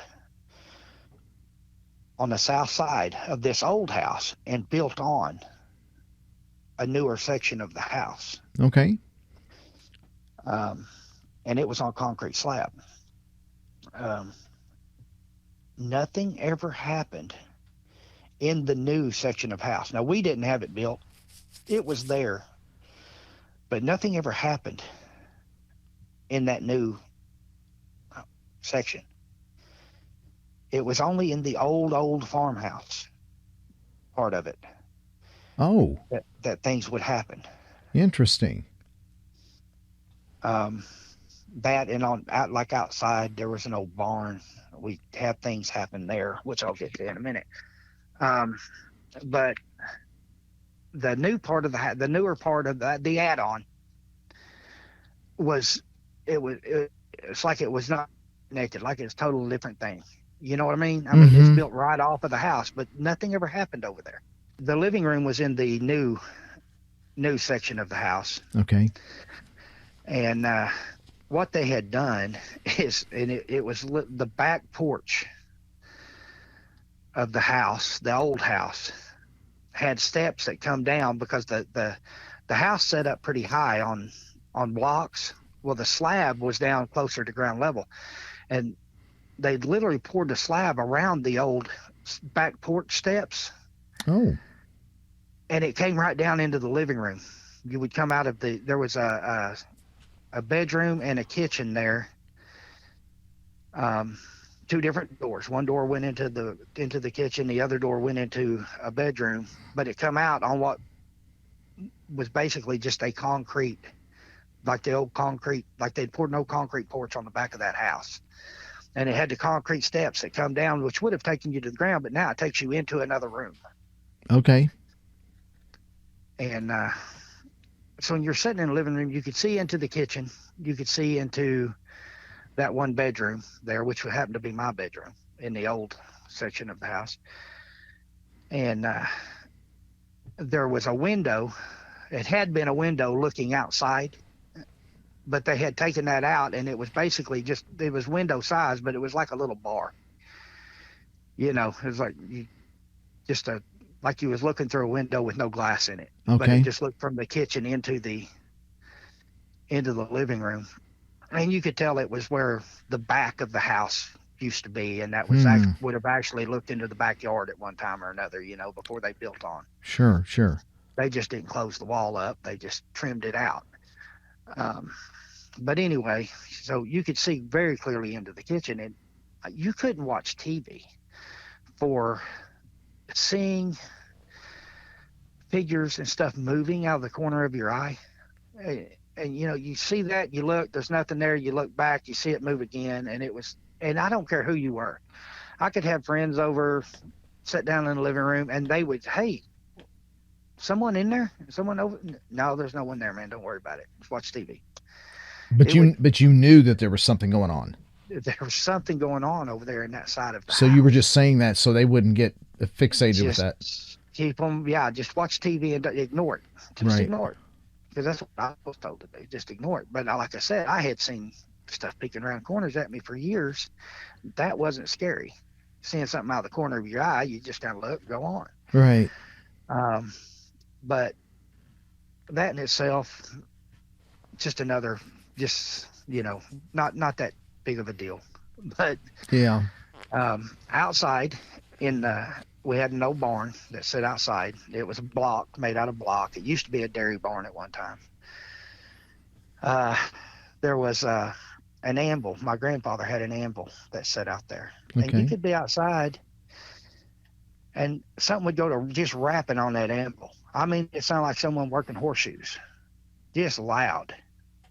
Hmm. As soon as you opened the barn door, it would stop and be quiet. Wow. And you might hear that first thing in the morning. You might hear it at noon. You might hear it at 6 o'clock, and it may be midnight. It would just randomly start doing it, and there's nowhere for anyone to go. There's no one out there. Right. Right. You know, they've got to run over you to get out of the barn when you're going in. But Hmm. as soon as you'd open up the door, and there was windows, you could see the anvil from outside, and you could hear the anvil. And if you were standing over there looking through the window, you could see the anvil, but nothing's hitting the anvil. Hmm. But if you tried to actually go in the barn to investigate, as soon as you open the door, it just quit. Wow. Whatever it was, I don't know whether it was kind of a prankster. It happened to me once. It happened to my uncle twice. We had you had to, like, growing up, my favorite thing, get a bowl of cereal. Love cereal. You had to do it in the right order. There was an order to it. If not, you would be cleaning a mess up. And I know this sounds completely ridiculous, but whenever you made yourself a bowl of cereal, you got your cereal out. It had a big walk-in pantry. Come out of the pantry, get your cereal, come out of the pantry, get your bowl, put your cereal in the bowl, go over, get the milk out of the refrigerator, pour it in, put your milk up, and then eat your cereal. Now, it happened to me once. It happened to my uncle twice. If you went to the refrigerator and you got the milk out of the refrigerator and you set your milk on the counter and then walked into that pantry to get your cereal, Mm-hmm. you would hear a loud thunk behind you. And when you turned around, there would be milk dripping off the ceiling, milk all over the counters, milk all over the floors. And that milk jug would be smashed as if somebody had clapped their hands on it hard enough to touch the sides. Oh, and then it just squirted up on the. And it would squirt straight out the top. It would hit the ceiling and go everywhere. Enough force that it would literally, and it would, with the cap on, it would blow the cap off of the milk jug Whoa. and just spit milk everywhere. But if you did it in the correct order, basically you pour your milk, get your milk, you pour it in, you put it back in the fridge, you didn't have any problems. But you didn't set milk in there and turn and walk away from it. Nothing. No bowls or anything came off the counter. Well, sometimes they would, just from the milk, I think, hitting them.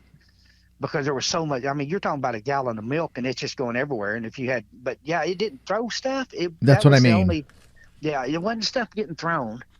But and if you think about how silly that sounds and why, I don't. It's like a prankster.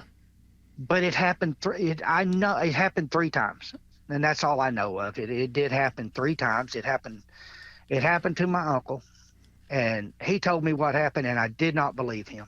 So did this happen to Um, you first that you're aware of, or did it happen to him first? it happened to him first, and he told me about it, and I told him, okay, I see things, but you're nuts. That's just yeah. I thought maybe he had come in mad or something and slammed the milk jug down and it popped the top off. You know, Yeah. like just like slammed it down, and he was trying to say that so that my grandparents wouldn't be mad at him for making a mess. You know, Yeah, yeah. Did he live that's there kind of too? Did he live there no, too, or is he? no, Okay. no. He would come over and sometimes he would stay, 2 or 3 days or whatever, help my grandfather out with whatever. And whenever he did, he'd just sleep on the couch. Okay. And but anyway, this was he told me about it. Yeah, okay, whatever. And then it was maybe a couple of months later. It happened to me. I mean, exact same thing. Just like he told me it was. Just like he told me it happened to him. Hmm. And then later on, he had come back over, and it happened to him again. Okay. And I was actually sitting in the living room that time, and I heard the thunk, and I looked, and I seen the spout of milk go up and come down. And then I leaned forward to where I could see through the door into the kitchen, and I watched him walk out of the pantry. Wow. So And he was like, "Oh, not again, not again." And I got up and helped him clean up the mess because I know it wasn't him. He didn't do it. and you I told seen him, him "Hey, come I out of the saw it." pantry. Yeah, I said, I told him before that. I said, even before I seen it that time, I had told him it happened to me. You told me what, and it happened to me. And then that time I was like, "Hey, I seen it. I was looking right. Yeah, I mean, I heard the thunk. I looked. I seen the milk go up. I seen it come out of the pantry. And he's Jeez. like, "I told you." And I said, "Well, I know it happened to, once again, it happened to me also." Yeah. Um, my grandfather, who worked, like I mentioned, worked for the railroad. He one morning, I mean, he'd leave out before, like, I think he'd leave the house like at 5:30 in the morning every Okay. morning. Still dark out. Oh yeah. And he was and my grandfather is a big man. He's not fat. He is a big, strong, worked for the railroad, retired from the railroad, worked there his whole life. He is a big, strong hoss of a feller. I've never seen him be scared of anything. You know, Mm-hmm. um, he uh, there was a little hallway, and my bedroom was along that hallway, and their bedroom, my grandparents' bedroom, was at the end of the hallway. And it's only like 4 or 5 feet. I mean, it's just a little walk through. And he was getting ready to go to work, and he heard somebody walking up, and he said it sounded like they were tippy-toeing because it was in the old section of the house. Everything happened in the old section, and it was wood floors. Okay. And he said he could hear somebody sneaking, and it like hear them on the wood floor, but it was like they were tippy-toeing, trying to be quiet. Okay. And he thought it was me because me and him used to try to scare each other. We'd sneak up on you. He'd hide behind the door and jump out and get me, or whatever. And I did the same to him. We'd just messing with each other all the time. So he thought it was me sneaking down that little 4-foot section between bedrooms, going to sneak up behind him and get him or try to scare him. And he was standing there and he was buttoning up his shirt. And at the last minute, whenever he thought I was fixing to, try to grab him or whatever, he spun around, going to surprise me. But when he spun around, it sounded like someone dropped a bowling ball on that wood floor, and there was no one behind him. And the bang shook my bedroom. It woke me up.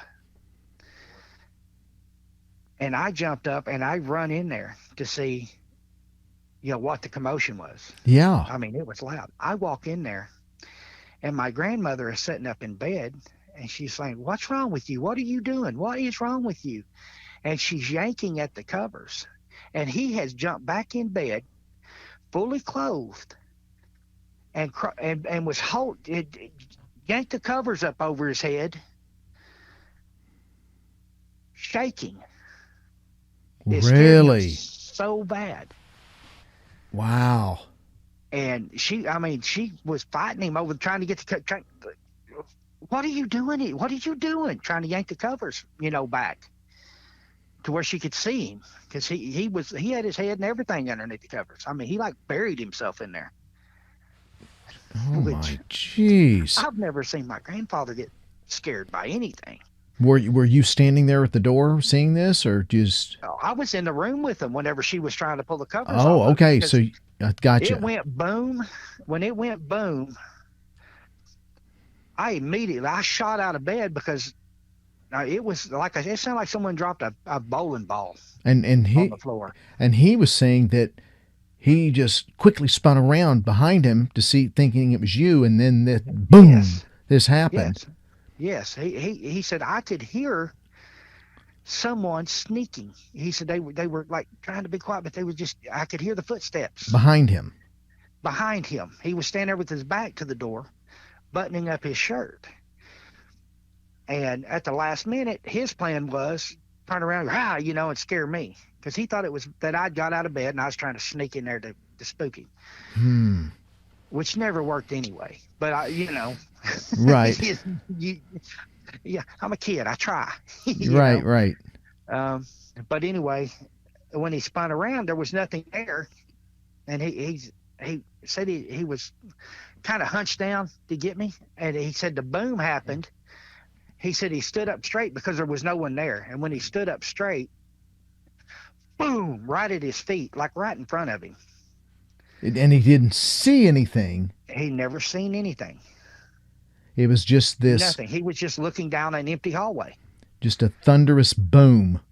Yes, and the boom woke me up. I mean, I shot out of bed, and I opened my door, and when I opened my door, their door's open, and it's 4 feet away from me. Straight in front of me, lights on.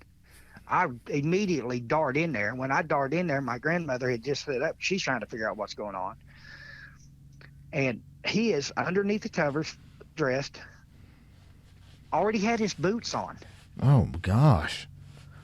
And she's trying to yank the covers off of him, and he's got them covers and holding them over his head and not turning loose of them. And, He's in shock. I mean, yes, it scared him. He's in shock. Horribly bad. We had another, which with his job, he could get called out at any hour. He had a shift, basically, a normal work hours, but he was on 24-hour a day call. Something happens on the railroad, you got to go. Mm-hmm. And he had got called out early on a Sunday morning, and we were going to church. My uncle was a preacher, and we always went to his church. Anyway, we were going to go over to his church. Mm-hmm. And it was cold, snowy, and icy, just horrible. But we didn't miss church, Right. We went to church. We went to church twice on Sunday and Wednesday nights. Okay. So my grandma would go outside, start the car, and we had an old Ford. This is in the 80s, and we had an 84 Ford LTD, and it was the small LTD. This is the first year they made the shorter. It was a 4-door, but it wasn't a big long car. It was a normal size car, Okay. Anyway, I went out and I started the car, and I came in, was letting it warm up before, while everyone was getting ready. So we all got ready. We go outside, and the car doors are locked. So we can't get in the car. Keys are in it. Ignition's running. We can't get in the car. And it had power, everything, power locks. And Yeah. all that. And we couldn't get in the car. And my grandmother was mad at me for locking the door. What'd you lock the door for? I didn't lock the door. Yes, you did. You had to have locked the door. Well, maybe I did. I don't know. It's Yeah. possible. Didn't realize I did. I'm sorry. Okay, well, the car's out there running. We have no way to kill the car or anything else. It's just sitting out in the driveway running. And my grandfather had got called out and had to go on a job. So, and he had the spare key, and he, who knows? So anyway, it sits out there and runs for 3 or 4 hours. Oh, geez. He finally comes in, gets done with what he's doing. He comes in, and uh, as he's coming in the house, he stops, kills the car, comes in, and he's kind of perturbed. Why'd you leave the car running? You know how much gas you're wasting? Yeah. Yeah, just that. And they're like, well, we were going to church, and the doors were locked, and we couldn't go, and we couldn't get in to kill the car. And he said, doors weren't locked. I just opened them up and turned the car off. I said, what do you mean they weren't locked? He said, well, I didn't unlock any doors. I just opened the door and turned the car off. So it had locked itself, and then it had unlocked itself. Then on Sundays, every Sunday, no matter what, we had family dinner. Aunts, uncles, cousins, everybody showed up at my grandmother's house. She would fry 4 chickens and have 2 bags of potatoes mashed, and just huge. And it was every Sunday we did this. Okay. It's family dinner day. Yeah. And we would go to church, and she would come home and just immediately go to cooking. And then about 2:30, everybody would show up and eat. And then we'd, have a couple hours, and we'd go back to church. But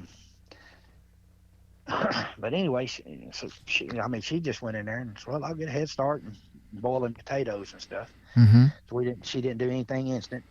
And so 2:30 comes, and nobody's there. And we already knew that there was going to be some people not show up because of the weather. Mm-hmm.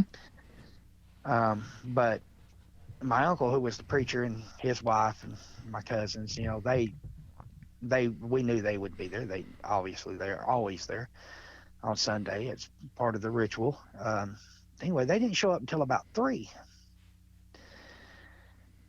And anyway, they got there, and the first thing my uncle said was, I sure am glad y'all didn't try to get there this morning, try to come to church this morning. So why's that? He said, well, the roads were bad. And he said, they came in from a different direction, but just right before church service started, the direction that we always came, there was a huge pile up out there on the highway, and 3 or 4 people had died in that. Mm. And we would have been right in the middle of it had we actually been able to get in that car and go that way. Wow. But this is when the car was locked. The car was locked, and we could not leave and go. And if we had went, we'd have been in the middle of that pile up most likely. Oh, wow. So whether that has to do with the Lord or whatever was at that house, I do not know. Almost in a protective nature, possibly. Yes. Nothing at that house ever hurt anybody. It's kind of a prankster. Like I even attribute the boom and the sneaking behind my grandfather as kind of a prank in nature. You know what I mean? Yeah, kind of a prank on a prank. Like grandfather was trying to pull a prank, and then it backfired on him even bigger and louder. Yes. I mean, and the milk, it was just kind of I don't know. I never felt like there was anything malevolent there or anything trying to hurt anybody. It was just to let you know it was there, though. We would have just little things all the time, just little bitty stuff, that too numerous to even, but nothing serious. Right. But very active. This happened all the time. Well, the house we lived there 5 or 6 years, and this went on constantly for 5 or 6 years. And then the house actually burnt down. Our house burnt. and we rebuilt on the same location, Okay. and the new house was nothing. It's like whenever it burned it, the anvil beating out in the barn, everything stopped. Oh. Whenever the house went, Okay. so whatever it was definitely tied to the house. Okay. So we just quit Um, altogether. it, with the exception of one thing, there's one thing that happened that didn't happen before, that started happening after the house burnt, and that was the new house has a great big living room. It's got big windows, and my grandmother always had like the lacy see-through curtains on it. Mm-hmm. And for years, you would see somebody walk to the front door, come up on the porch. You wouldn't see them, but you'd see them on the porch, and they would walk. And I'm talking, I can tell you this right now, it's a woman in older clothes with a bun. Oh. That's how well you could see this person. Oh my. And she would walk past two big double windows on the front porch, and she would walk past those, and and she would get to the door, and there was never a ring or never a knock. And if you seen her walking across there and you wouldn't yank the door open, there was no one out there. And Hmm. this went on from the time I was young enough, living at home or living with my grandparents. My daughter has seen it. Wow. This went on for years and years and years, and it's always the same person. It's always this older woman Wow. with a bun, wearing an older dress, and she would get right to the door, and then nothing. It just And my daughter, first time she ever seen it, she was actually sitting on my grandmother's lap, her great grandmother, sitting on her lap. They were watching TV, and my daughter looks over and she watches this person walk, and she's like, "Grandma, there's someone at the door." And my grandmother, she's just like, "No, there's not, baby. Don't worry about it." Yeah. You know, it never did. That's the only place you'd see it. There was no other activity. There was no stuff moving or banging or anything like that. It was just you'd see her walk by, and it was pretty much every day. You'd see her walk to the front door, and that would be it. Hmm. And I actually, and I didn't bring this up. I was talking to my grandfather last weekend, and my grandmother passed away a couple of years ago. And according to my grandfather, well, me and my wife was over there talking to him. He said he has not seen that lady since my grandmother died. She hasn't been back. Interesting. And Hmm. like I said, that's been several years, and then it's almost 3 years ago. Yeah. And he said in that time since she's passed away, he has not seen that lady on the porch anymore. She's never reappeared. Well, it Doesn't do it sounds anymore. like your grandmother was the attraction. Obviously. Apparently, yeah, apparently. Wow. Wow. But Incredible. so What anyway, what else has been going on then? okay, that's my grandparents' place where I was living. Okay. Um, my parents sold the little house they had moved into after they had their like almost like the house was possessed, and that's the only way I can know how to put it. Um, they sold that, they moved to another house. Well, they ended up selling that house and moving. They bought a dairy, um, which my grandparents on my dad's side, they're dairy people. Aunts, uncles, they all had dairies, small, just small dairies, but they all had little small dairies. Well, uh, my dad and mom, they bought a dairy, 80 acres, um, dairy barn, on it, little small dairy barn on it. They bought cows and started operating their own dairy. Okay. And that is the property where my dad, behind that property is where my dad had his encounter. Um, and then I had heard the shaking and the tree knocks and the shaking. My sister had uh, two different sightings. Basically, she had knocking on the outside of her house, her trailer, Right. and so that property, that piece of property there, um, they bought it.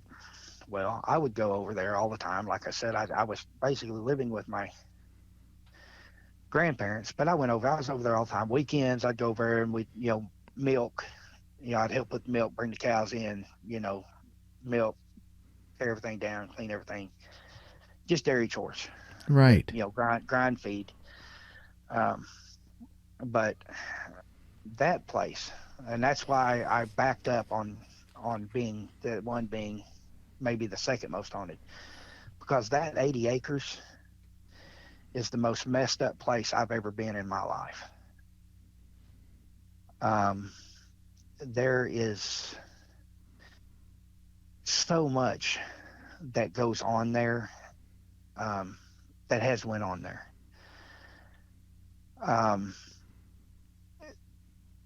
One of the first things that I noticed going over there on the weekends, and I'd go over there, stay Friday night, get up Saturday morning, and we'd start bringing the cows in around 4:30 in the morning. We'd start bringing the cows up to the barn, Okay. which required, okay, you got to walk out. Most of them come to the barn because it's feed time, but you always got those trailers that you got to go push. Right. I'd be out there in the pasture at 4:30 in the morning with a little plastic flashlight that don't shine far enough to see your toes, trying to bring the cows in. And I would have a little girl. I never could see her, but it was a little girl's giggle, and it would follow me around the field, giggling at me, laughing. And this happened dang near every day. My little brother and my sister, both of them experienced the little giggling girl. I mean, if I was out there, it was following me. If they were out there, it's following them. Wow. That's Um, creepy. yeah, and it was. I mean, it's pretty creepy. Would it be in the daytime as well, or just when in the dark? Just in the dark. Whenever we would, in the evenings, whenever we'd go bring the cows in, you wouldn't hear. It was only at night, Okay. or early in the morning, before the sun would come up, in the dark. But I never seen. I had never seen her. We just hear her all the time. All of us did. Mom and Dad heard her. I mean, it was unavoidable. So my sister, our milk barn was set up. We had a tank. You had your tank room. Mm-hmm. And then you had a wall, and then you had your floor out there in your pit where you milked from. Mm-hmm. And there was a big plexiglass window that separated them. Okay. So you could stand, you'd be up high, but you would stand in the tank room and you could look down into the pit and into the floor. And my sister swears that anytime she was in that barn by herself, Mm-hmm. there would be a man standing in that window staring at her, an older man. Mm. And she would run out the back of the barn and through the cows to get away from him. It scared her that bad that she would run through the cows and all the crap and the muck and to get out of the barn. Because if she didn't do that, that meant she had to go through the milk room to get out. Mm-hmm. And that's where this man would be standing. And of course, I never seen that guy. I didn't. That was my sister. I don't know if anyone else ever did or not, but that was the scariest thing for my sister. Yeah. Was being in there alone. Because if she was alone, he would just step up to the window and stare at her. And she could clearly see him. She described him? Plexiglass. The only thing she ever told me, she said it was an older man and he had a mean scowl on his face. Looked angry. Anyway, my mom's house, whenever I was a kid, she's got tons of photos that birthday parties, family gatherings, whatever. The living room, one corner of it, every time she'd take a picture, there would be an orb in the corner. Hmm. Just a ball of light. And it didn't matter whether she took the picture from this angle or she stepped around here and took it from the kitchen.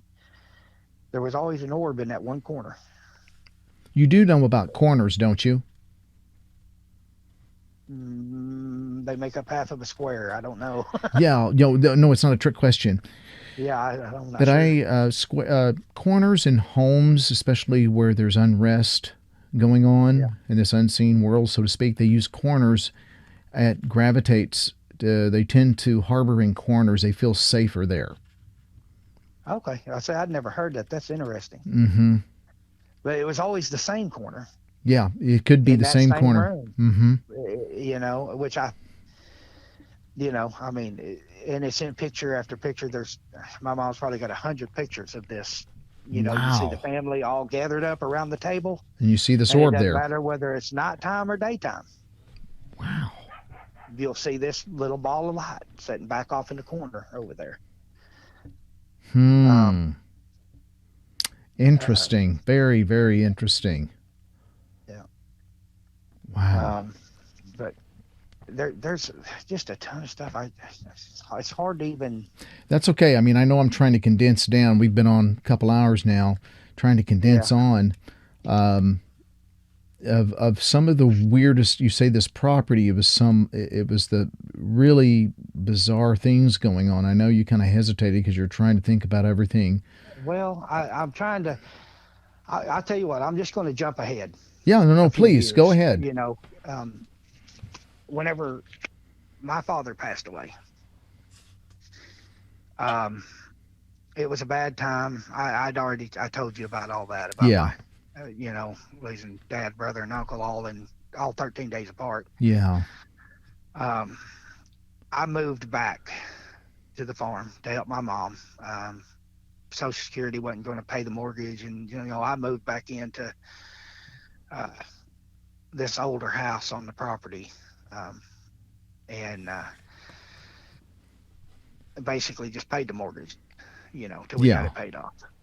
Um, so anyway, I'm living in this old house that my sister had previously been living in. And my sister had actually bought that old house. It was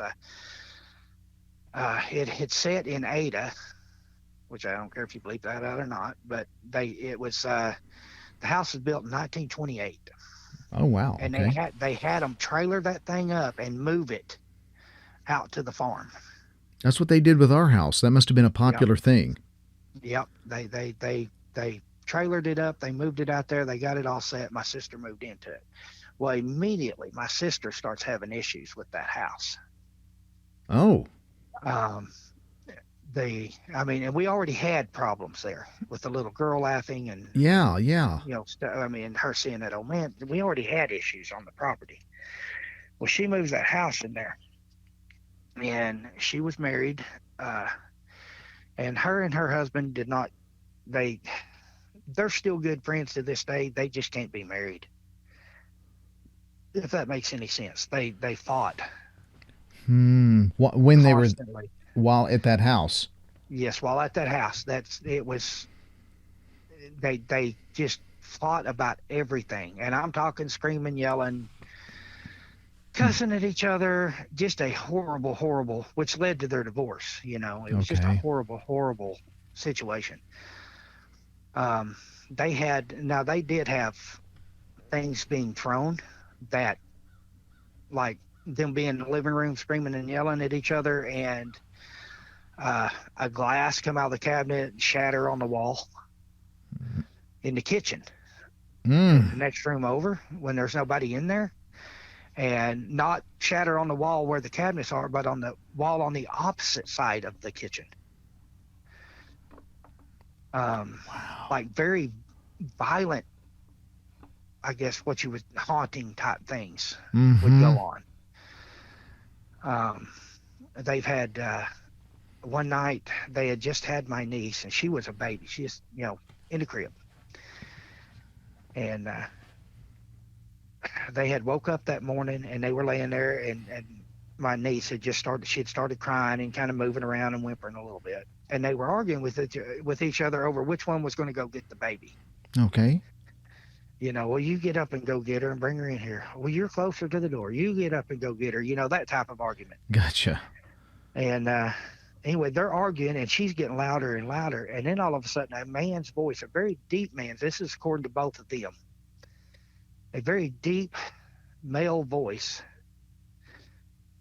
yells, like screams. And the baby just goes berserk, but it came from the baby's bedroom. And it yelled, "Shut the damn baby up," is what it yelled. Wow. So they fly out of bed, and the way this house is set up, I said I lived in it too.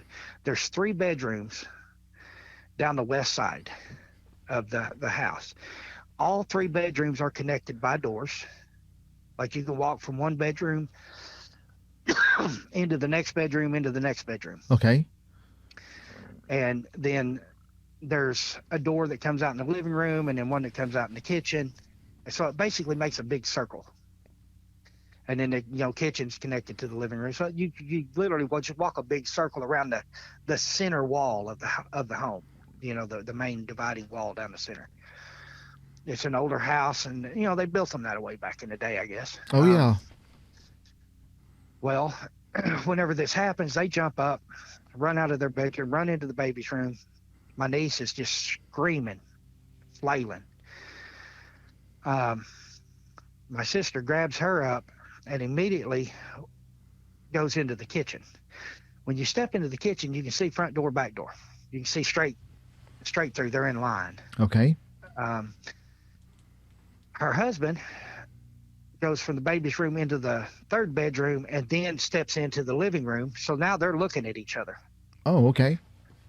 And their doors are locked. One's standing at the back door, one's standing at the front door, and they check, and the doors are locked. There's nobody in their house. But both of them were like, they were convinced at that moment when it happened that someone was in the room with somebody was there. Because they could hear it was so clear. It was clear and it was loud. They said it was loud and deep. Wow. And so they had, and there was other thing. I mean, they've had other issues there at that house because this was an ongoing thing for them. Sure. Well, it's anyway. Oh, how strange! How strange. Well, I think the overall arching theme is that, everything that we should talk about in church and we don't. And why do we bring all this up? Is this unseen realm is what I call it. This unseen realm is real. There are spirits at unrest for whatever reason. I don't know all those reasons, but they are real. Darkness and evil is real. It can harbor in people. It can manifest in an area. It can be attached to a home, to a property, to things. Unfortunately, it can also, in many ways, attach itself momentarily or partially. I mean, I don't know. I'm not necessarily the expert. I know enough in talking to Reverend Dave and others that it can attach itself to people, living people. And it makes you do things that you shouldn't and say things you shouldn't, and really changes your demeanor, your attitude, and your spirit. And so you've got to be extremely careful. So the bottom line is, to me, is that you really need to be with the Lord every day. You need to ask for forgiveness. No one's perfect. No one will ever be perfect. But this is where we need the Lord's help, the Lord's hand in the matter. And I know when we moved, like, to my property here, and I've let people know this before, when I moved here to this property, our home on the deed says it was built in 1921. My neighbor, who I met to the east of me said, "No, Lance, the home was moved there in 1921, Oh, and it okay. was built in the oil fields for the men to have a place to stay and sleep and go right back into the oil. It was right in the oil field in this area. It was all oil field area, and Gotcha. so what I did is I just went around the house and blessed the house, Yeah. and it's a wooden structure that they just don't build wooden structures like this anymore. It was Oh, real yeah. 2x4s and 2x6s and 2x12s. It's the uncut. It's rough lumber. I mean, it's the real Yeah. deal. It's so petrified you can't even drive a screw through it. I So got you. it just, in knowing that, I went ahead and preempted and just blessed the house, every window, every entryway, everything in the property. Yeah. Because it's very real, and that's what's important. And I'm not trying to say that anyone listening here, if you're not a Christian, do this. I respect people's positions in their faith, whatever that is. And if you have no faith, that is a faith, so to speak. But this darkness is a real subject. Yeah. And so, what can it hurt to get right with God, right? Oh, yeah. Get your life right, and do some things just to make sure that you're not dabbling in, or stay away from people that want to do things that could possibly go down a dark road. Because once you open that door, it's really hard to close the door. From Yeah. what I'm seeing, and even if it was a harmless thing, it doesn't matter. You've already opened those doors. Yeah. Oh, yeah. And you can't blame ignorance sometimes. Unfortunately, those entities in that dark realm, they don't care. So Yeah. you just need the Lord on your side, because that's goodness. That's the light. Oh, absolutely. So uh, And it's strong. It's stronger than anything you're going to run into out there. it If is. if your belief is strong. It Yeah. is, and it's got to be equally strong. And that's why you got to stay in something. Why? I used to didn't get it as a kid going to church. What? I'd go to church again. We go every Sunday. I don't what. And I would say the preacher says the same thing over and over. Well, because as you get older, you start understanding Scripture a little bit. Then you go, oh, I get it. Okay, that's what he meant. And so you need to hear things over and over in order to grasp, to awaken the mind, to awaken the soul. And so that's why you need to hear it over and over. It strengthens you. It strengthens Yeah. your soul. Well, And this is my view on the Bible in general. Um, I think that you hear it as a child, you may not understand what's being said because you don't have any life experience yet. right, right. As you get older, you do things. Okay, now you have a little experience. So you read a scripture and it's going to mean something to you because you can relate it to your experience. Mm-hmm. Then as you can get older and your life has evolved and you've done more and more, you hear the exact same scripture and it'll mean something maybe different again because it applies to your life experience in another way. So it evolves with you, kind of. It does. It does. Um, And still that's the way parables. I believe. No, I concur with that. And And two people in the church can hear the exact same scripture and it mean different things to them because that person hadn't led my life and I haven't led their life, and they're going to apply it to their experience and I'm going to apply it to my experience. And they mm-hmm. may be close to the same thing, but it may have a little different meaning and hit a person different, a That's right. different person different because of what they've lived through and what they've done. And, but that's just my take. And that's, No, but that's something that, again, like you said, it affects everybody different. And I think that's why I wanted to really discuss this, is to really kind of dig into this a bit more. And it's really kind of following a very important couple of show series with Reverend Dave, is that, the big secret that my brothers and I do when we go investigate is that you never know really what you're going to run into in the physical, but also in this unseen realm.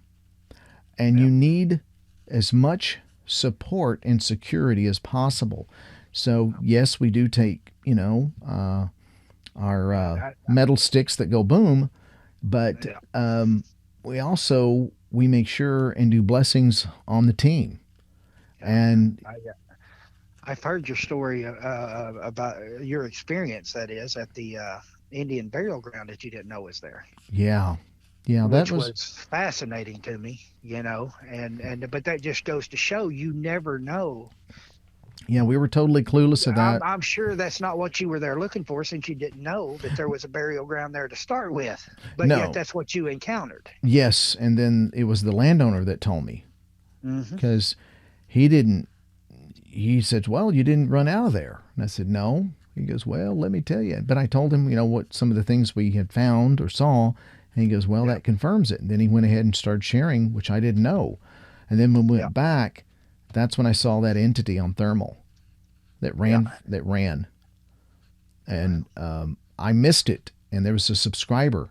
That's why it's important for people to the eyes of the subscribers really make a difference, and the ears of subscribers have caught things that I have missed several times on some of the shows and some of the audio. And they'll say, Oh yeah. "Lance, you need to go back and listen to such and such time." And I'll go, "What?" And I'll go back and listen. I'm like, "Oh my gosh."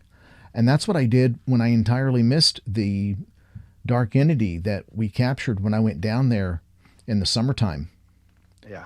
And I'm like, I missed that entirely, but I see it. And it was really shocking to me what I captured on thermal. Yeah. And and how did you not notice it the first Well, time? the thing that I When didn't you notice watched it, it it just is that it's funny. You notice what your mind is looking for. You don't notice what. well, that's true. So I was looking for hot signatures, a hot Yeah. white living signature. I wasn't in the mindset of looking for cold signatures, Yeah. something cold. And Something and colder than the environment. That yeah, yeah. and I wasn't in that mindset or that mode.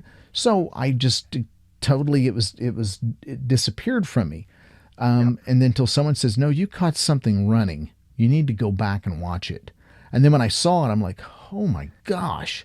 And I watched Wow. it over and over and over again. And then I saw other aspects of it where I could clearly see it, and it Yeah. wasn't good. And so Yeah. I'm not going to take anyone else there if I go back, because I just it's just not an area that it's not a very pleasant area. It's a different vibe. I'll put it that way. Oh yeah. And but I've been that to just happened to some of be, those places. yeah, that just happens to be where the landowner's having a lot of weird sounds coming from that bottom at night, screams. Yeah. So anyway, well, I want to thank you so much. I know that we're cutting it even short. You could probably go on and on, Oh, but I was just getting to the good stuff, honestly, okay.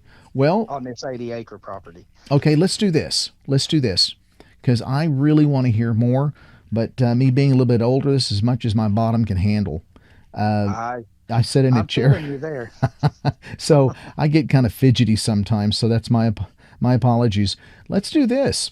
If it's okay with you again, I would love to talk with you, kind of a part three, That would be fine.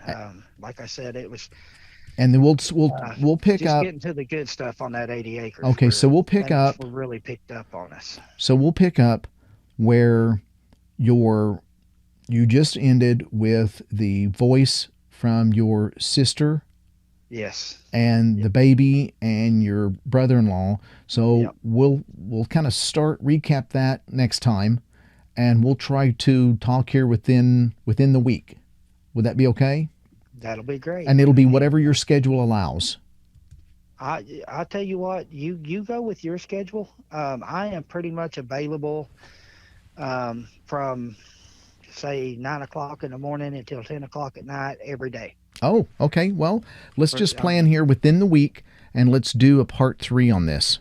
okay, yeah, you just drop me throw a message at me or something. Let me know when you're available, when you've got enough time, and and we'll make it happen. Okay, that sounds great. I appreciate your time, brother, so much. You have a All great right. New Year's Eve day, and we'll talk here soon. All right. I appreciate you, sir. And you have a good new year. You A good too. year. All right. All righty. Take Bye. care.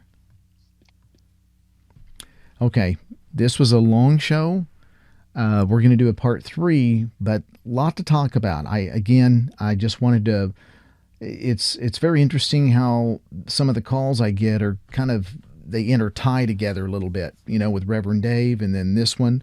So I don't know. It was interesting to me. There are a lot of bizarre, downright scary things that a lot of us can say we don't understand. I'm not an expert at this. I'm learning like you. I learned from experts like Reverend Dave and people that have a little bit more knowledge. But why do we want knowledge in this? Is because it just strengthens my faith. It strengthens my faith that when I go out into the woods, I'm gonna be as safe as I can. I do, pack heat, but in this world that helps. But in the unseen world, you need a bit more than that, right? You need to get right here. You need to get right here. Guys, I hope you guys are doing well out there. Everything went well. Today is January 1st, so New Year. We got some great things planned for this year. I'm getting ready to go inside and spend some time with the family. It's a beautiful day here in Oklahoma, and I'm planning the year for you guys. I've got some great things in the field I want to do for you, and I hope everything will turn out just the way I want. And in the meantime, I hope you guys were safe wherever you may be. And I was going through, getting my shirts on, and I came across this shirt, kind of a blast from the past. I'll stand up here, let you take a look. It's the Cryptid Brothers. And I thought you'd get a kick out of that. But anyway, guys, right now, some of you have said you really like the show. You like how the content is arranged and everything, in which I sincerely appreciate that, guys. We're going to do more in the field type of video investigations, more like a documentary / interview. Some of you have requested that, so I'm going to do that. I'll still do the standard interviews like you're getting right now. But when I say standard interviews, what do I mean by that? I'll still do the typical, maybe I don't want to say standard, but typical interviews. But I'm going to be looking into some different types of interviews for you guys. I think you'll like a lot. Many of you have requested different types of interviews, which I hear what you say, and I'm going to be doing that for you. So I'm going to be moving in that direction. In the meantime, guys, some of you still request, how to get these shirts here. Right now we have so many different colors to choose from, and they're really a good price. And they're a very soft shirt. You can go to the monster911.com and go to the store, and it'll bring up all the different colored shirts now, and we have a variety of sizes from small to 5XL. So that should encompass everybody. We are on TikTok, Twitter, and Instagram. In the meantime, guys, I appreciate you so much. I hope you learned a lot with this episode. And until next time, this is Lance with Monster 911. Take care.